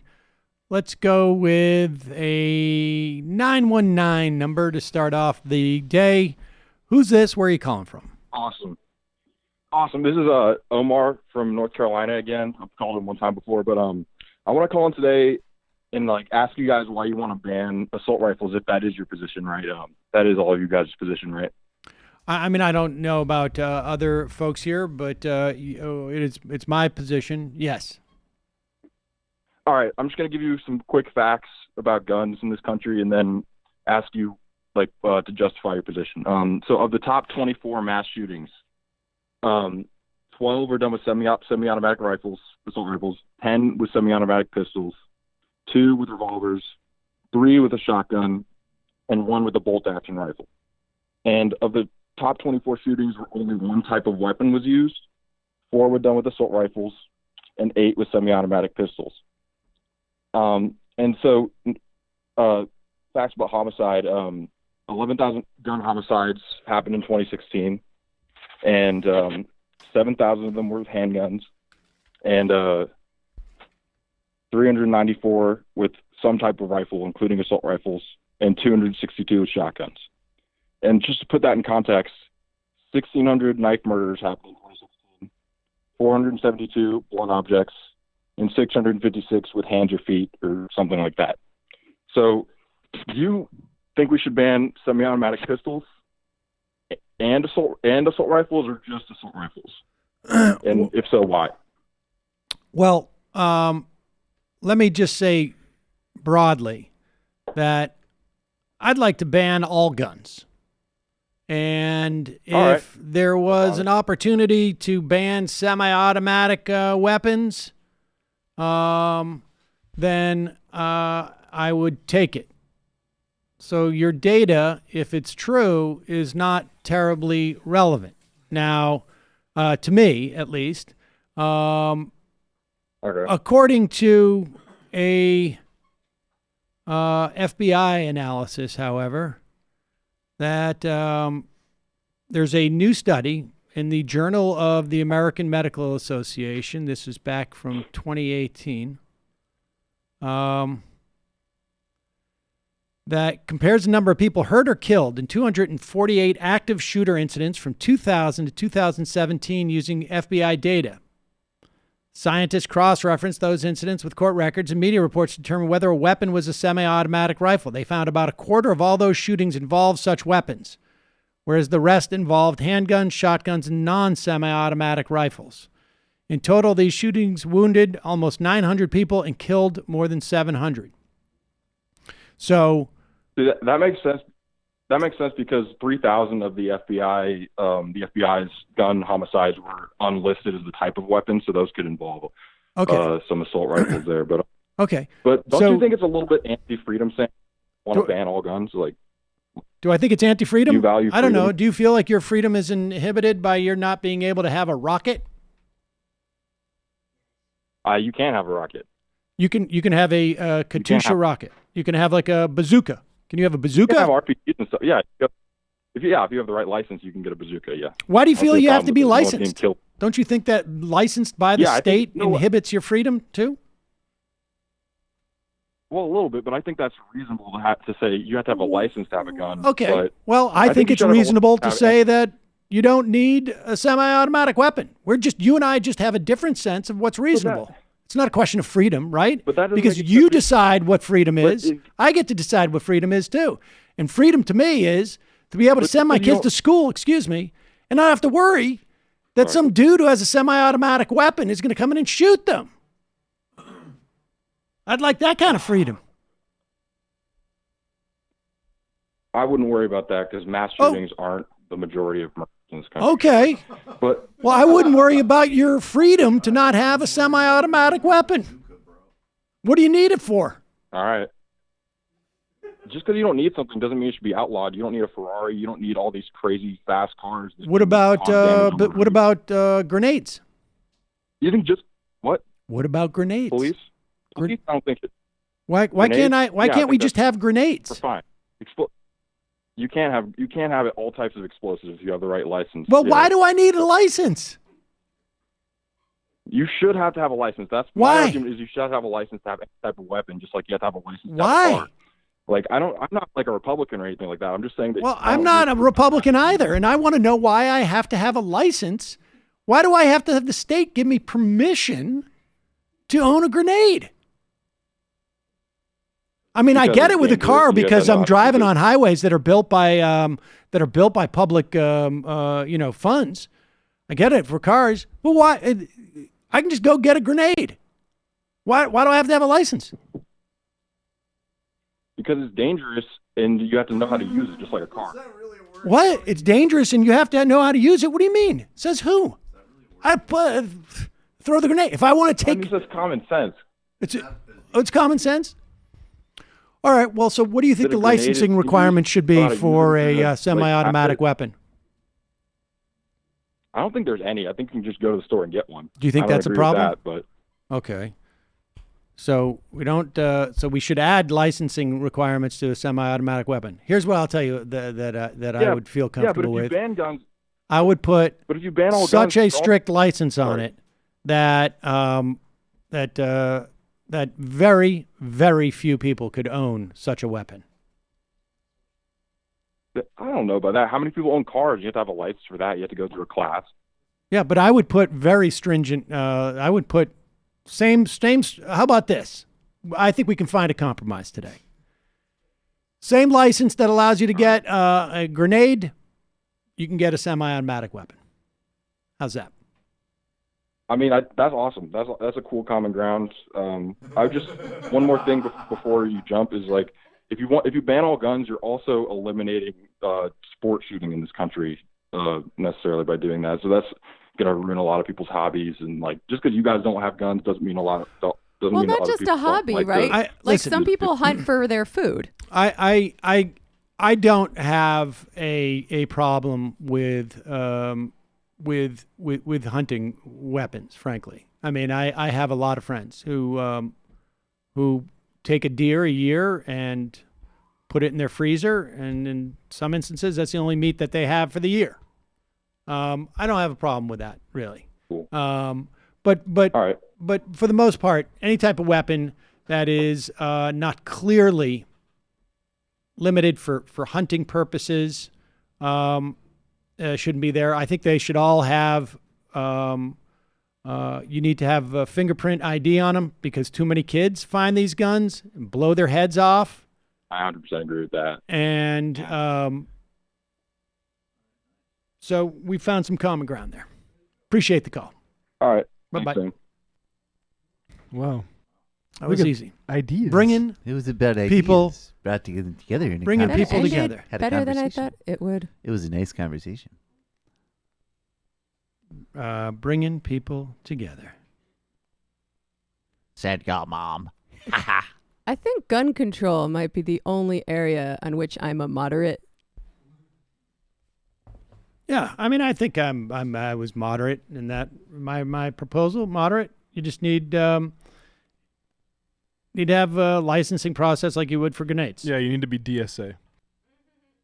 Socialist Rifle Association will issue you a special license. No, yeah, I feel like sometimes people mistake my stance on this. Like, I do not believe that the left should arm itself so that it can overthrow the government. That's just ridiculous, right? Your gun is not going to be any good against the U.S. military. The thing I'm concerned about is if and when the state breaks down and our neighborhoods are being patrolled by white power militias, then I'm going to want to have guns to defend my community. There was a little bit of that in the wake of Katrina. Yeah. So John Hickenlooper has found a reason, ladies and gentlemen, a reason why he's running for president, and that is to become Joe Biden's something. I'm not exactly sure what he wants from Joe Biden. Interior Secretary, which would be a disaster, and mark my words. Oh, yeah. He's the guy who drinks fracking fluid, isn't he? Yep. That's him. That's what he wants. So, folks are going to remember, folks my age are going to remember the Fred Thompson. I'm going to do a little Rachel Maddow right now. There was, many of you are familiar with Law and Order. And, of course, this is a huge franchise that has multiple different spinoffs. And one of the actors who was in Law and Order was Fred Thompson. Fred Thompson was also a senator. Fred Thompson also ran in the 2008 Republican primary. People were like, what? Why is Fred Thompson doing this? Fred Thompson was doing this because John McCain was running in the 2008 primary, and I cannot remember who the candidate they were afraid was going to win in South Carolina that was going to take away momentum from John McCain. So Fred Thompson hung in there till South Carolina, which everybody was like, why is he doing that? Until it became clear why he was doing that. He was doing that because he was buddies with John McCain.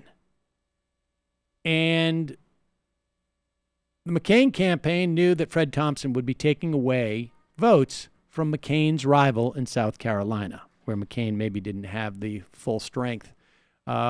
Maybe in part because when George W. Bush ran against him there in 2000, he was basically letting everyone know that John McCain had adopted a child who was brown and was making it about having an illegitimate child, I guess. Something to that effect. And that's what I think John Hickenlooper is doing this time around. I think he is a stalking horse for Joe Biden, and he is appealing to different parts of the Democratic Party by basically throwing himself on the grenade. And this is what he's doing. He's going out there and trying to scare people about Bernie Sanders. May I just add, that's what all of those nothings are going to do in that debate with Bernie. Sawwell. You have this whole conglomeration besides Marianne of losers. No, Marianne. Well, let's listen to Hickenlooper first. Sanders said clearly on Wednesday that the goal of his complete agenda is to make the United States of America into a democratic socialist country. The urgency now is even greater than before. Democrats must say loudly and clearly that we are not socialists. If we do not, we will end up helping to reelect the worst president in this country's history. That is, yes. Howard Schultz, incidentally, has taken a break, apparently.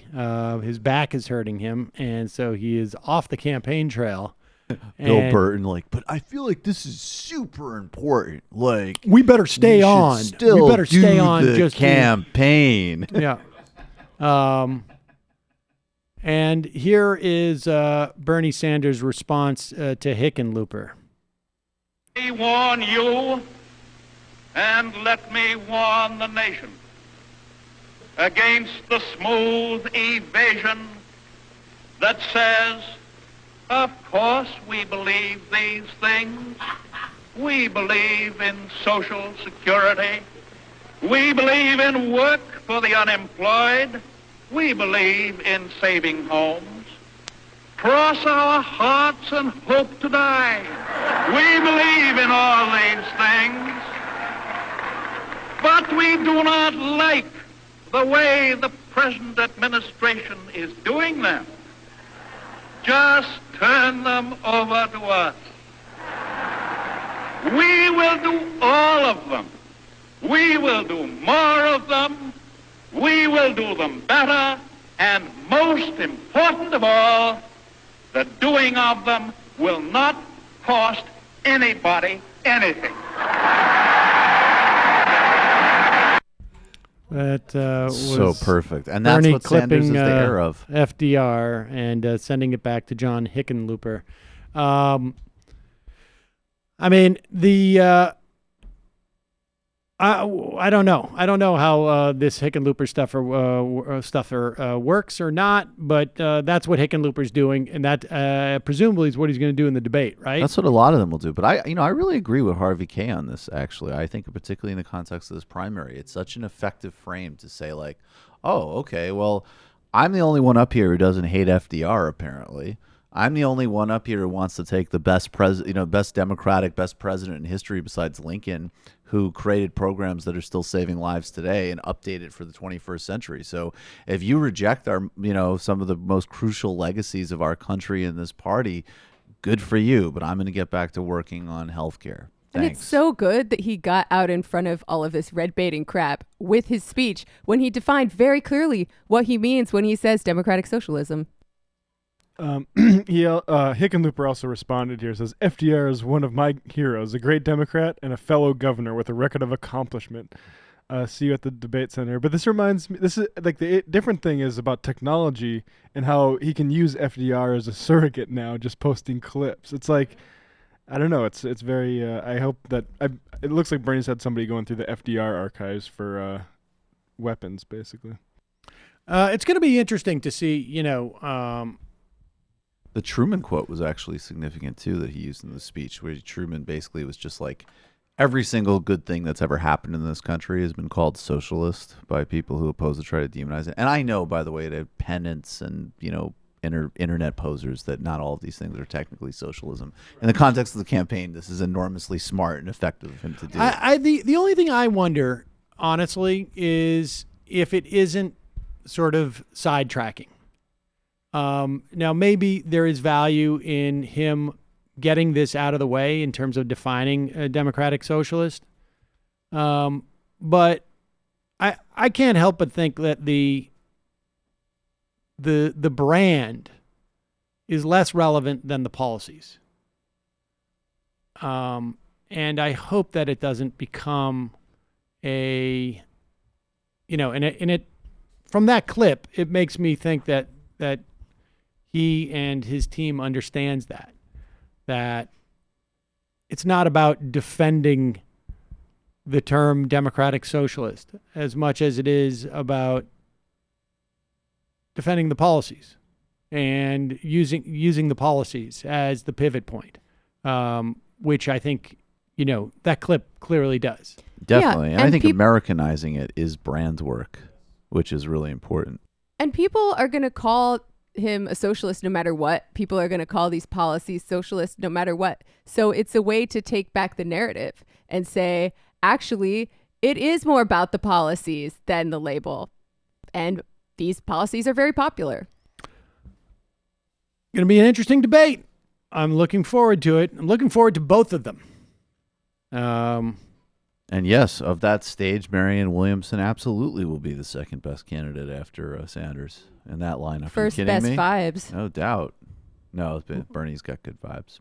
Andrew Yang's whole strategy rests on standing next to Biden, if he can have that arranged, because he's done calculations that show that will be maximum exposure. Very brilliant and really important voice. Wow. I'll become a top search term in Google. Let's see here. Oh, yeah. So here is Donald Trump. ABC has been rolling out this part of this interview and he did multiple interviews, I guess, with George Stephanopoulos. And here is Donald Trump losing his patience a little bit, it feels like, with George Stephanopoulos.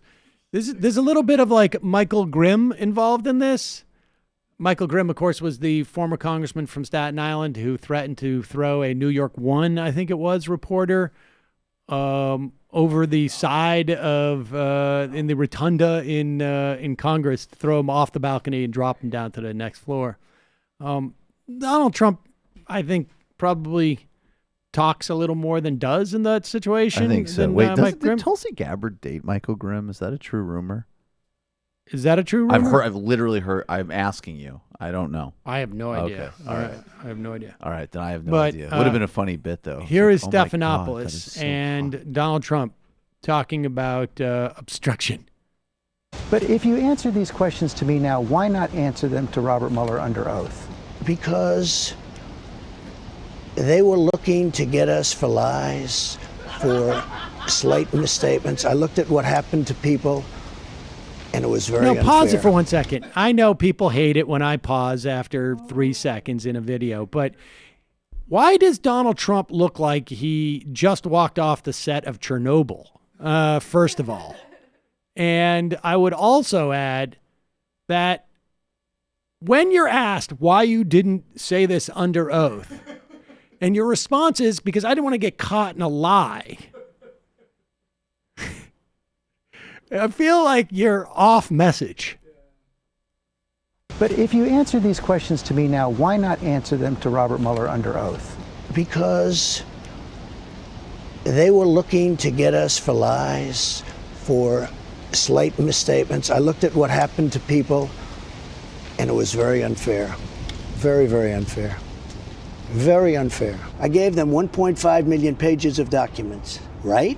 I gave them 400 or 500 witnesses. I let Don McGahn testify. I let him he was the White House counsel. I let him But you I knew he didn't was going sit to for an testify. interview. You didn't answer questions on obstruction. No, wait a minute. I did answer questions. I answered them in writing. Not on I don't know about those. obstruction. I don't know. I answered a lot of questions. They gave me questions. I answered them in writing. Not an obstruction. Look, George, you're being a little wise guy, okay? Which is, typical for you. Just so you understand. Very simple. It's very simple. There was no crime. There was no collusion. Wow. You're being a little wise guy. Simple. All you need to know is no crime. He's so obsessed with people's physicality. Like, what is George? Okay, he's a little. She's little. He's short. So what's he being? He's being a little wise guy. Yeah, I could squish He you. doesn't look like he just got barbecued. George Bush had the same quality about, he was all like, but it was supposed to be like more benevolent. And, that was the thing that people liked him. He would make nicknames out of everybody. Right, Brooksy? Oh, he absolutely would. I remember even at Bates, there was like a pretty big contingent of like prep school kids, and immediately they were like, "Oh, hey, Brooksy, what's up?" And I was like, "Oh, this is where George." I never understood before. I was like, "Oh, Right. okay, that's where that guy came from." Brooksy. Isn't that right? Tall stuff. Tall stuff and Brooksy over here. Ooh, what's mine? What's mine? Tattoo girl. Tats. Go. No. What's up, girl? Tats? Girl dragon tattoo. Just gonna call her Tats.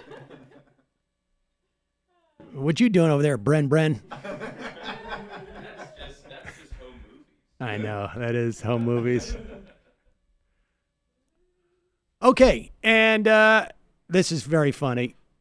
You should watch these guys. They have a YouTube channel. Wait, what is this? Is this a This different? is a different one, but I'll have that ready too. All right.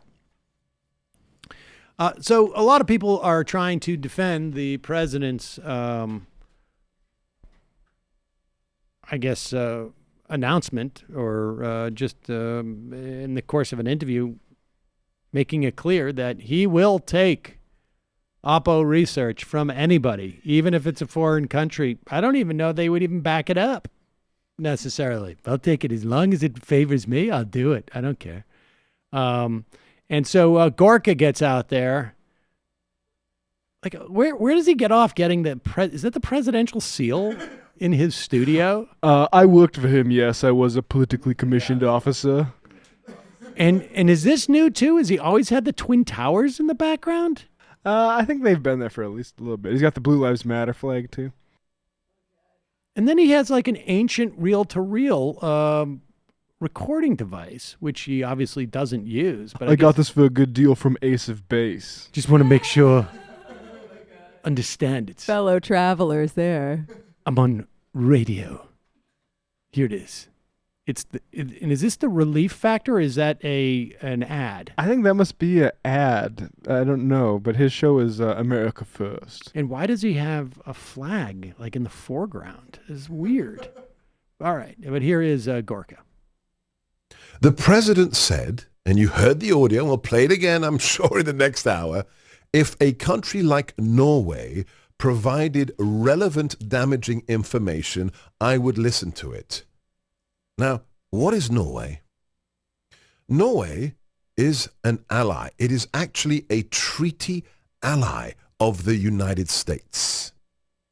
It is a founding member of the North Atlantic Treaty Organization, NATO.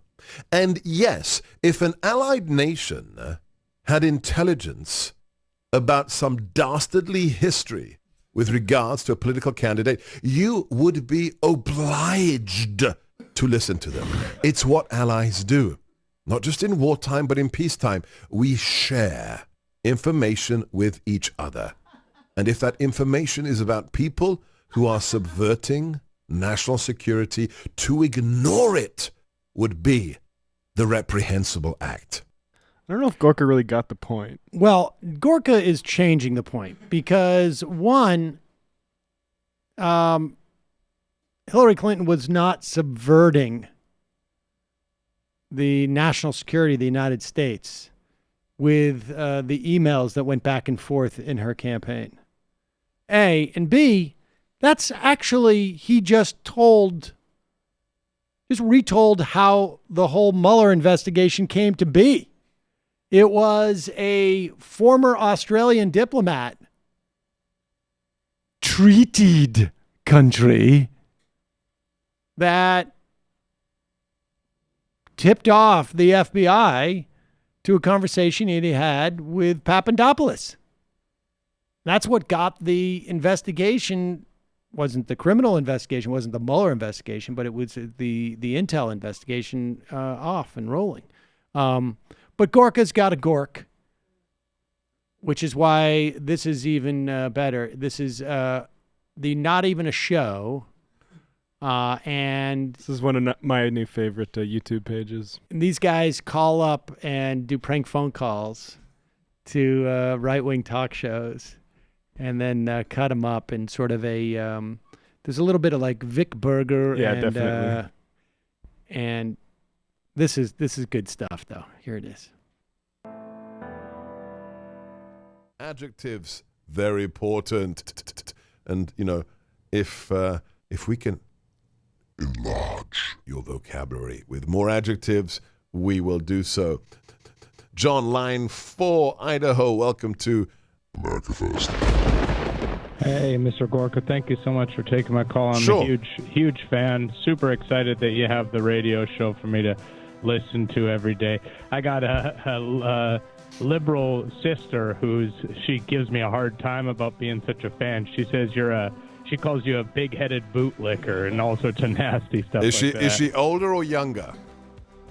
She's younger than I am. And then how do younger. you respond to her rudeness? I mean, that's such a lefty thing. How rude of her. Did she? Well, that's what I say. I don't say anything about any of the people that she listens to or likes, and she watches the Daily Show. And I don't ever comment on that. And she's always saying stuff like, she says that you seem like your breath smells and you don't like just ridiculous stuff like that. Is that what your parents taught her?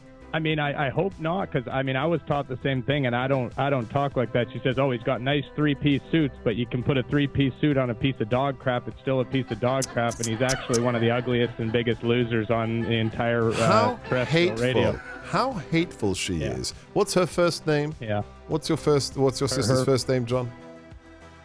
Her first name is Gorka. Oh, so you're a troll. Oh, that's right. You big-headed. Yeah, you gotta hit the. Yeah, thank you. See, this is why the left will never win, because they are fueled by hate. By hate. They are being eaten by acid on the inside. Eaten by acid. Eaten by acid on the inside. There's a lot more. Go and check it out. There's a 3. If you want to look, there's a 3-hour. It's called the JJ Supercut. Maybe a good place to start this weekend. The ad hominem. Wait, what's the name of the show? It's not. It's not even a show. Not even a show. Not even a show on YouTube. He really should just quit what he's doing and be a voice actor. Yes. Can you hook him up, Sam? You got connections? He would be great, like some type of just like a cartoon villain. He could play like some type of but something kind of like some type of like I don't know, like evil rat in like some type of Disney movie or something. The rats, the hyenas start to eat each other. Yeah, that would work well as like in a totally different context. That would be good for a kids movie. Like, and then we will finally have the Fox family cornered. And he is turning over the tables in the swamp. Actually, I do. I think Wes Anderson could do a lot with him. Fantastic Mr. Gorka. The fantastic Mr. Well, no, he would be like some type of like gun collecting exterminator or something that the Foxes had to outwit. That would be really good, actually. I got that Wallace and Gromit energy. Wallace and Gromit energy. Oh,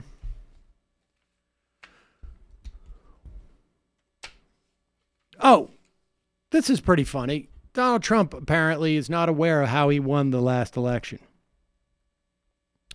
As you know, Hillary Clinton won the popular vote by 3 million votes. Maybe a little bit more. 3 million more people voted for Hillary Clinton than Donald Trump. However, Trump won Michigan and Wisconsin by less than 30,000 votes combined. He won Pennsylvania by about 40,000 votes, thereby giving him the win because of the Electoral College.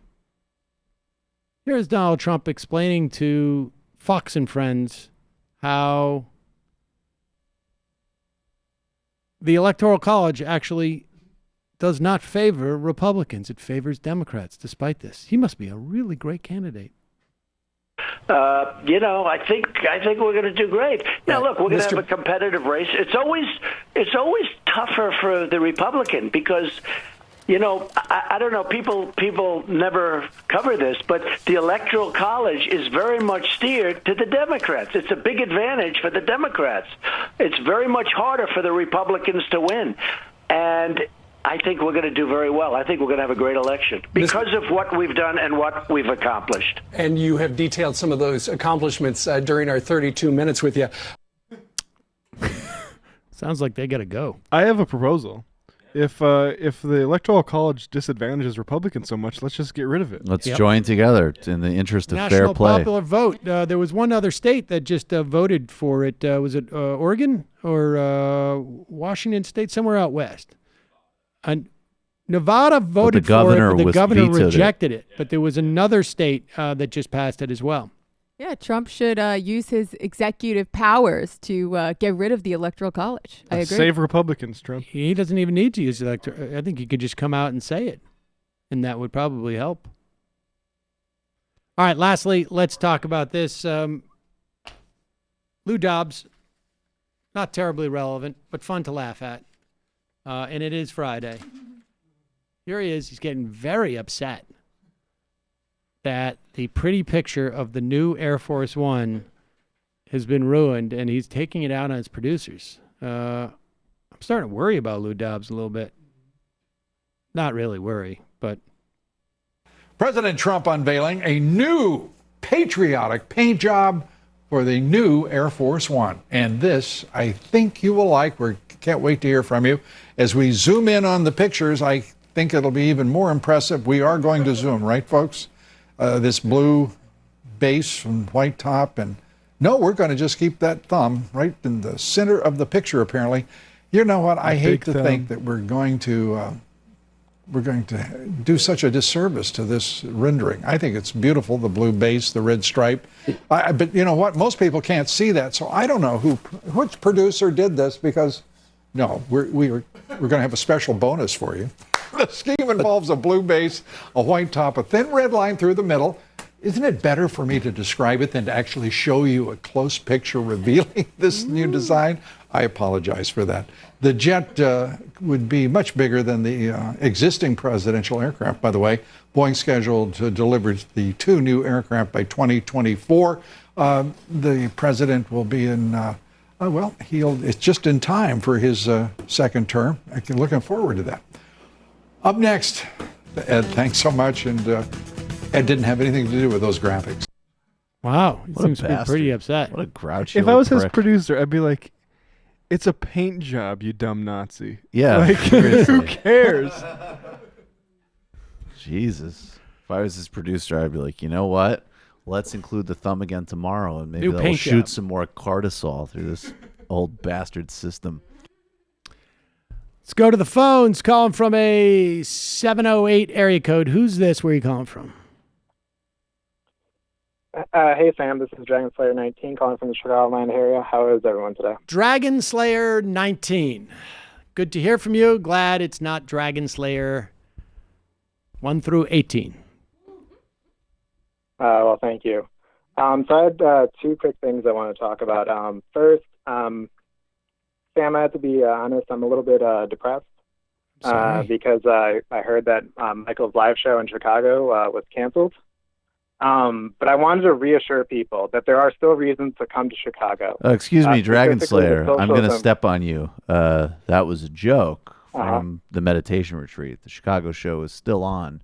Get your tickets today. Link available on the website. Thank you, Dragon Slayer. Now go plug the Socialism Conference. So there's a socialism conference coming up in a couple weeks from July 4th through the 7th. There's going to be a bunch of leftist best peeps going out there. And if you want to go, you can hear from some great speakers like Naomi Klein, Amy Goodman, a bunch of the recently elected Democratic Socialist America aldermen, along with recent guests on MR like Bhaskar Sankara, Eric Blanc, and Astra Taylor. So I hope people will come out and join. When is it there from? Now that I've got... When is it? The 7th to the what? It is July 4th through the 7th. You can get more details at socialismconference.org. I went last year. I had a really good time. There you go. I might end up going again this year. I'm not sure yet. But yeah, now that I have that little plug out of the way, there's one other issue I want to talk with you, Sam. Yeah. And I'm surprised that no one else has really brought up, especially like John from San Antonio and all the other people who really are in love with polls. So there was recently a poll that came out about 3 weeks ago now about the dip in the numbers of a frontrunner for the presidential nomination. And apparently a recent controversy came out about how said nominee recently went on vacation to Florida and used child labor to defraud a private business. And of course, Sam, I'm talking about yourself and your bid for the Libertarian nomination. And honestly, people are a little bit confused on how to feel about this, because on the one hand, child labor, that's good. On the other hand, defrauding private businesses, that's bad. How did But- I use but on the child other labor to hand- defraud private businesses? Apparently it's something about having your children steal towels in order to take up more area by the pool or something. Oh. It's something crazy like that. But what I really want to hear, Sam, is with this controversy out there, how are you going to be able to really bounce back? Because earlier today you were talking about how licenses are stupid, and that's always a good tactic for any sort of libertarian platform. Right. But you really need to take on TANSTAFL, which is this year or the 2020 theme.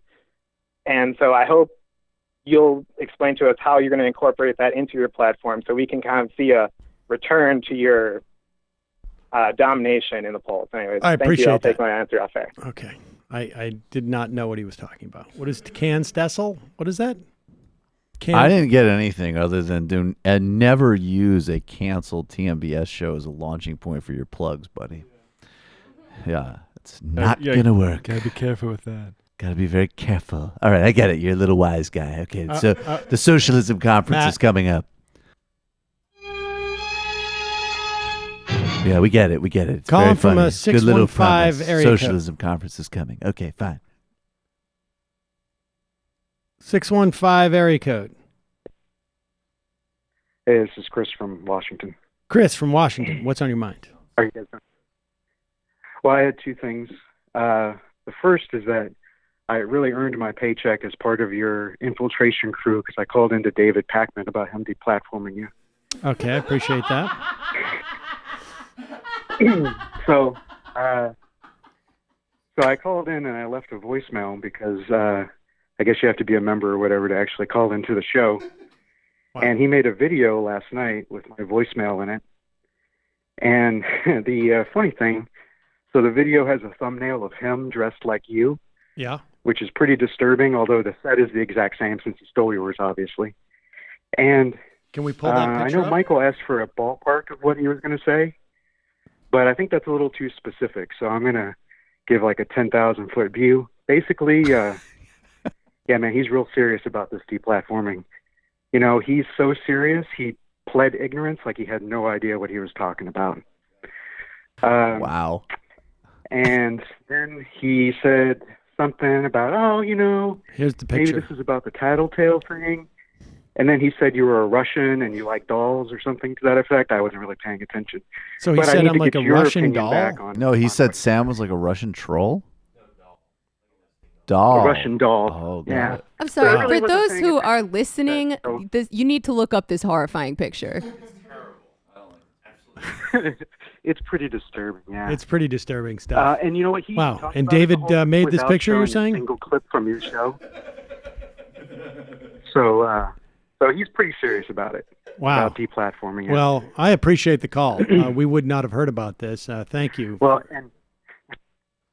and on my second point, on a more serious note, so I'm a Navy vet. I was in the Navy for 8 years. And a lot of service members, historically, they vote for Republicans, and there's a lot of reasons why they do that.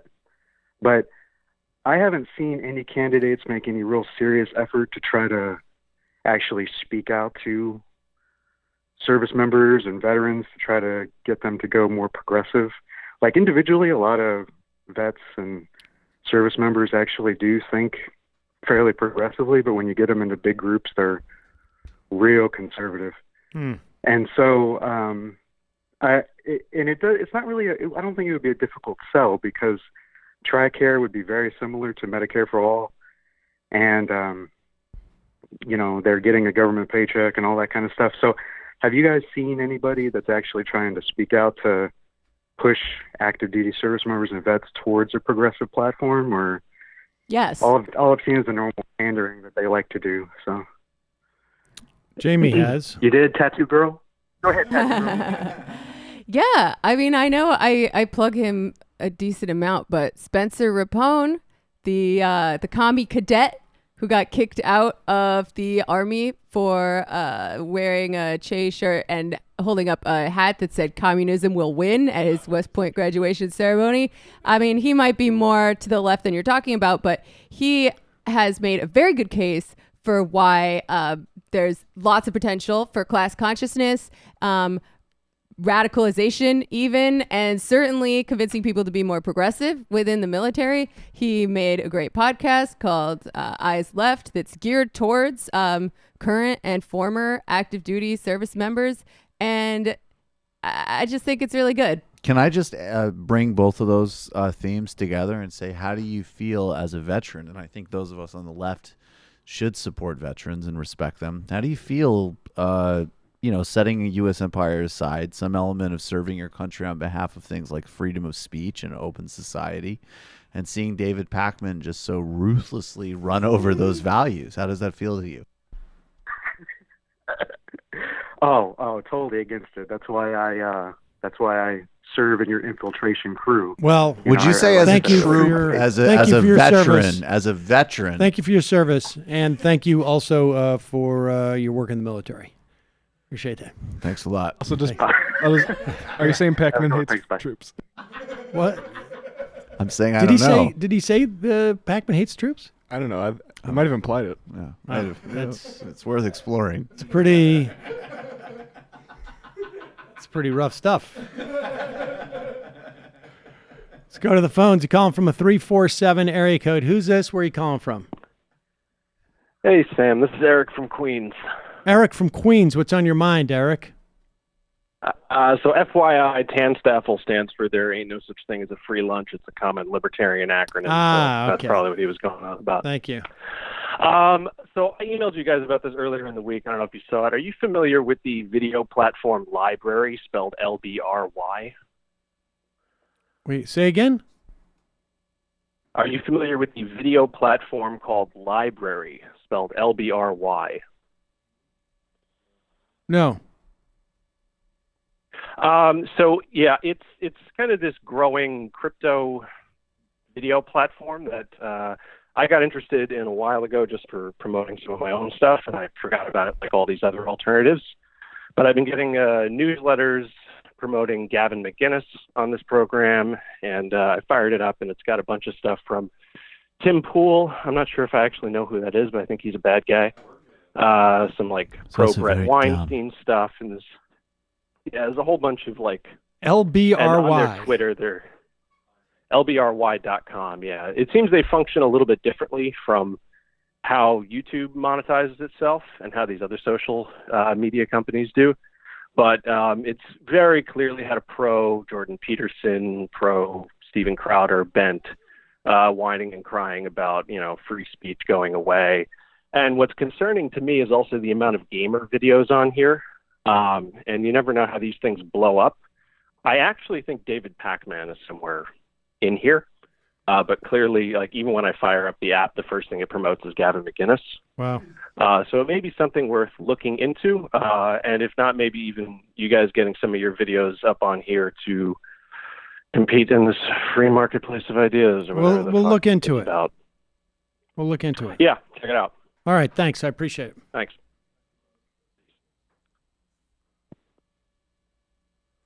All right, let's take one more phone call. We got to get out of here shortly. A lot of people have been hanging on for over 40 minutes today. Calling from a 904 area code. Hey, Sam. It's Chris from Jacksonville, Florida. Hello, Chris. What's on your mind? Well, I wanted your opinion on a grand bargain for the Democratic Party, which is Joe Biden committing to a one-term presidency. I think he's getting up there in age, and I agree with him that Trump is an existential threat that needs to be stopped. So what do you think if Biden came out and said, give me one term, I'm done after that, and I'll, pass the baton to the new generation? Well, I mean, I got to say, one of the issues I have with Biden, aside from his politics, I think being bad, is that I actually am not convinced that he has any more of an opportunity to win than other candidates. And in fact, I would say that he is very possibly more problematic than, any of the top 5 candidates, let's say. And I'll tell you why, because I think a lot of voters at the margins will stay home with a Joe Biden. And I just don't think that he is going to bring as many Republican voters as he seems to think he's going to be able to do. I don't see why that would happen, frankly. So I'm a little bit worried about Joe Biden as a candidate, to be honest with you. I just am worried about my experience with Democrats running a candidate because they think he can win, despite the lack of enthusiasm for him, which is basically the way that I think everybody describes Joe Biden, has not worked out well.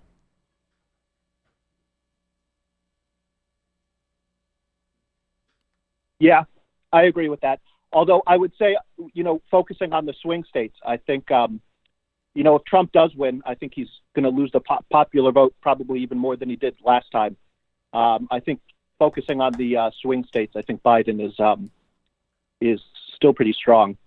But I mean, why would Biden be any stronger than even the top five candidates? I mean, I think the bottom line is that Hillary Clinton, in some instances, a function of decisions they made during the campaign, in some instances, a function of stuff that she had no control over, in some instances, a function of the baggage that she came with that may or may not have been, her responsibility, was a uniquely ill-suited candidate to run against Donald Trump.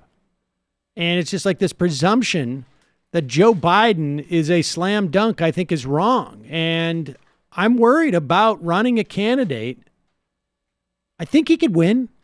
I mean, I think most of the Democrats, the top Democrats can win. But to the extent that I'm worried about it, I worry about it more with Joe Biden, because you just don't want to run somebody that doesn't seem to have a core constituency in the party that is enthusiastic in any way. To the extent that he has a core constituency, it's just basically to prevent, some other people from winning. And that's just not a recipe to win what could be a very, very difficult campaign. So I would say that, to be honest with you, that I think Biden can win, but I think he's probably the riskiest person to run. Yeah, I see your point there. I mean, have you ever met anybody who's super enthusiastic about Joe Biden? No, I haven't. Right? I mean, but also, the one thing I think he has is that, once we do pick a candidate, Trump is going to spend 24 hours a day, lying and mocking this person. And I think that Joe Biden, being such a known quantity, might be a little bit more inoculated. Who was more of a known quantity? Who was more of a known quantity than Hillary Clinton? Honestly, she was in public life for 30 years. She was in the White House 30 years ago. Like the problem that I have with Joe Biden, in terms of in addition to all this, but from a campaign perspective, is his candidacy is all about Donald Trump. And that's a problem, because it's also what I critiqued Hillary Clinton for in July of last year. It's a problem because if you make it about Trump, or even if you make it about Joe Biden, all the focus goes to Trump. If you make it about an issue set, then Trump has nowhere to go. There's no tit for tat. Like, whoever runs needs to basically run as if they're running against nobody. Because the American public already has its feelings about Donald Trump. I am running against nobody. Like, if at this point you, as a candidate, need to sell the idea that Donald Trump is an existential threat, represents anything to the American public, then they're not going to get it. Do you understand? Like, if Donald Trump hasn't proven what a problem he is, you're reiterating it is meaningless. And if he has proven it, you're reiterating it is meaningless, except for it just goes over to Trump, and then everybody just turns their cameras over there. So that is my big fear, that Joe Biden is setting up himself as being as the antidote to Trump. And I just think that's a really dangerous game to get in, to make it about personalities with Donald Trump. Because I have a great personality. And here's the other thing. Every time Joe Biden has been out on a campaign by himself, he has been rejected. significantly. Now, he has a little bit more latitude now because he's going out there as basically as, in many respects, as like sort of third term of Barack Obama. But at one point, people are going to, he's going to get exposed, literally exposed. Like he's, they're shielding him now. But at one point, like, he's going to get out there because if you continue to do that, you get framed by the other side. And I don't think he's a very likable guy to the vast majority of Americans. I really just don't think that's the case. I think there's a perception he is. But if he was, I don't think he would have he would have dropped out of those races in the past so dramatically. But we'll see. Okay, well, bless me, Father, if I have sinned. Yep, there you go. Appreciate the call. All right, we got time for one more call. Let's see here. Lot to choose from. Let's go with a 972 area code. Who's this? Where are you calling from? Hi, Sam. This is Alex from Texas. Alex from Texas. What's on your mind? So I hate to make you repeat yourself. I already had this question prepared. It's kind of along the same lines of what you just talked about with Joe Biden. But I had this thought, this idea. Wanted to see if you thought that it held any water. And that's that when Joe Biden talks about Trump, I don't think he's hitting him hard enough, right? So like I'll use the example like the other night he was talking about what was it, little Donnie Deutsch.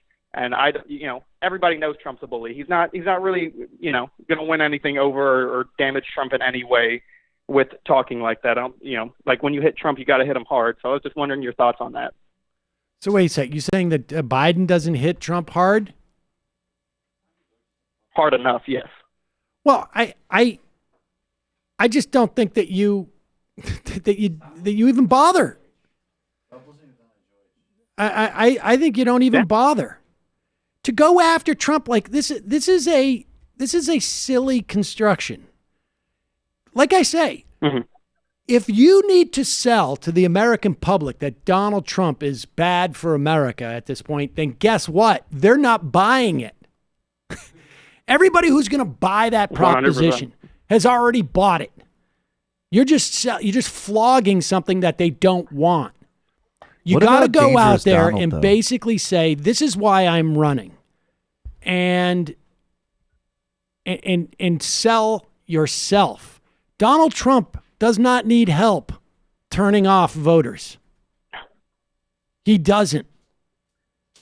And what the American public wants to choose between someone who's going to do stuff for me and for America versus that guy, Donald Trump. They don't want you, Joe Biden doesn't have to be the one to tell, Joe Blow Six-Pack or whatever it is, whoever he's supposedly talking to, that Donald Trump's a loser. Like, that Joe Six-Pack is like, why should I believe you, Joe Biden? Very true.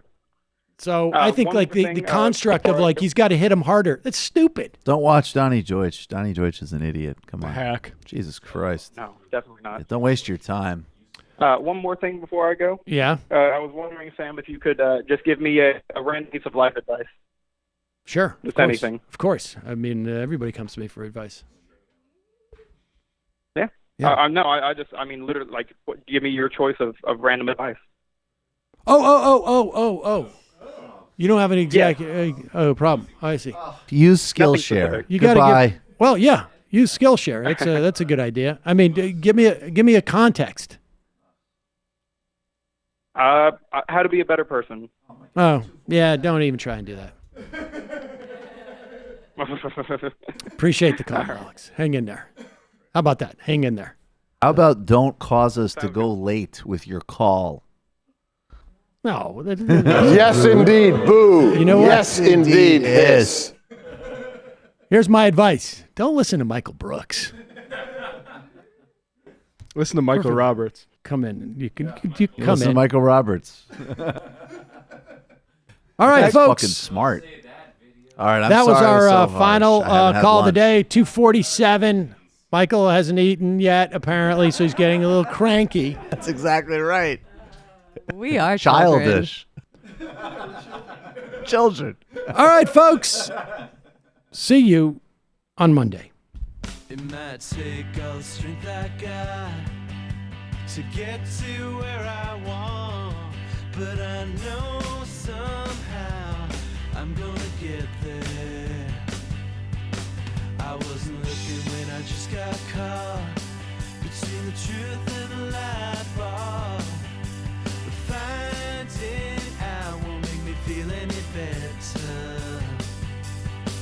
Yeah, I know the clock is ticking, but the meds are gonna kick in, and my pilot light shining bright.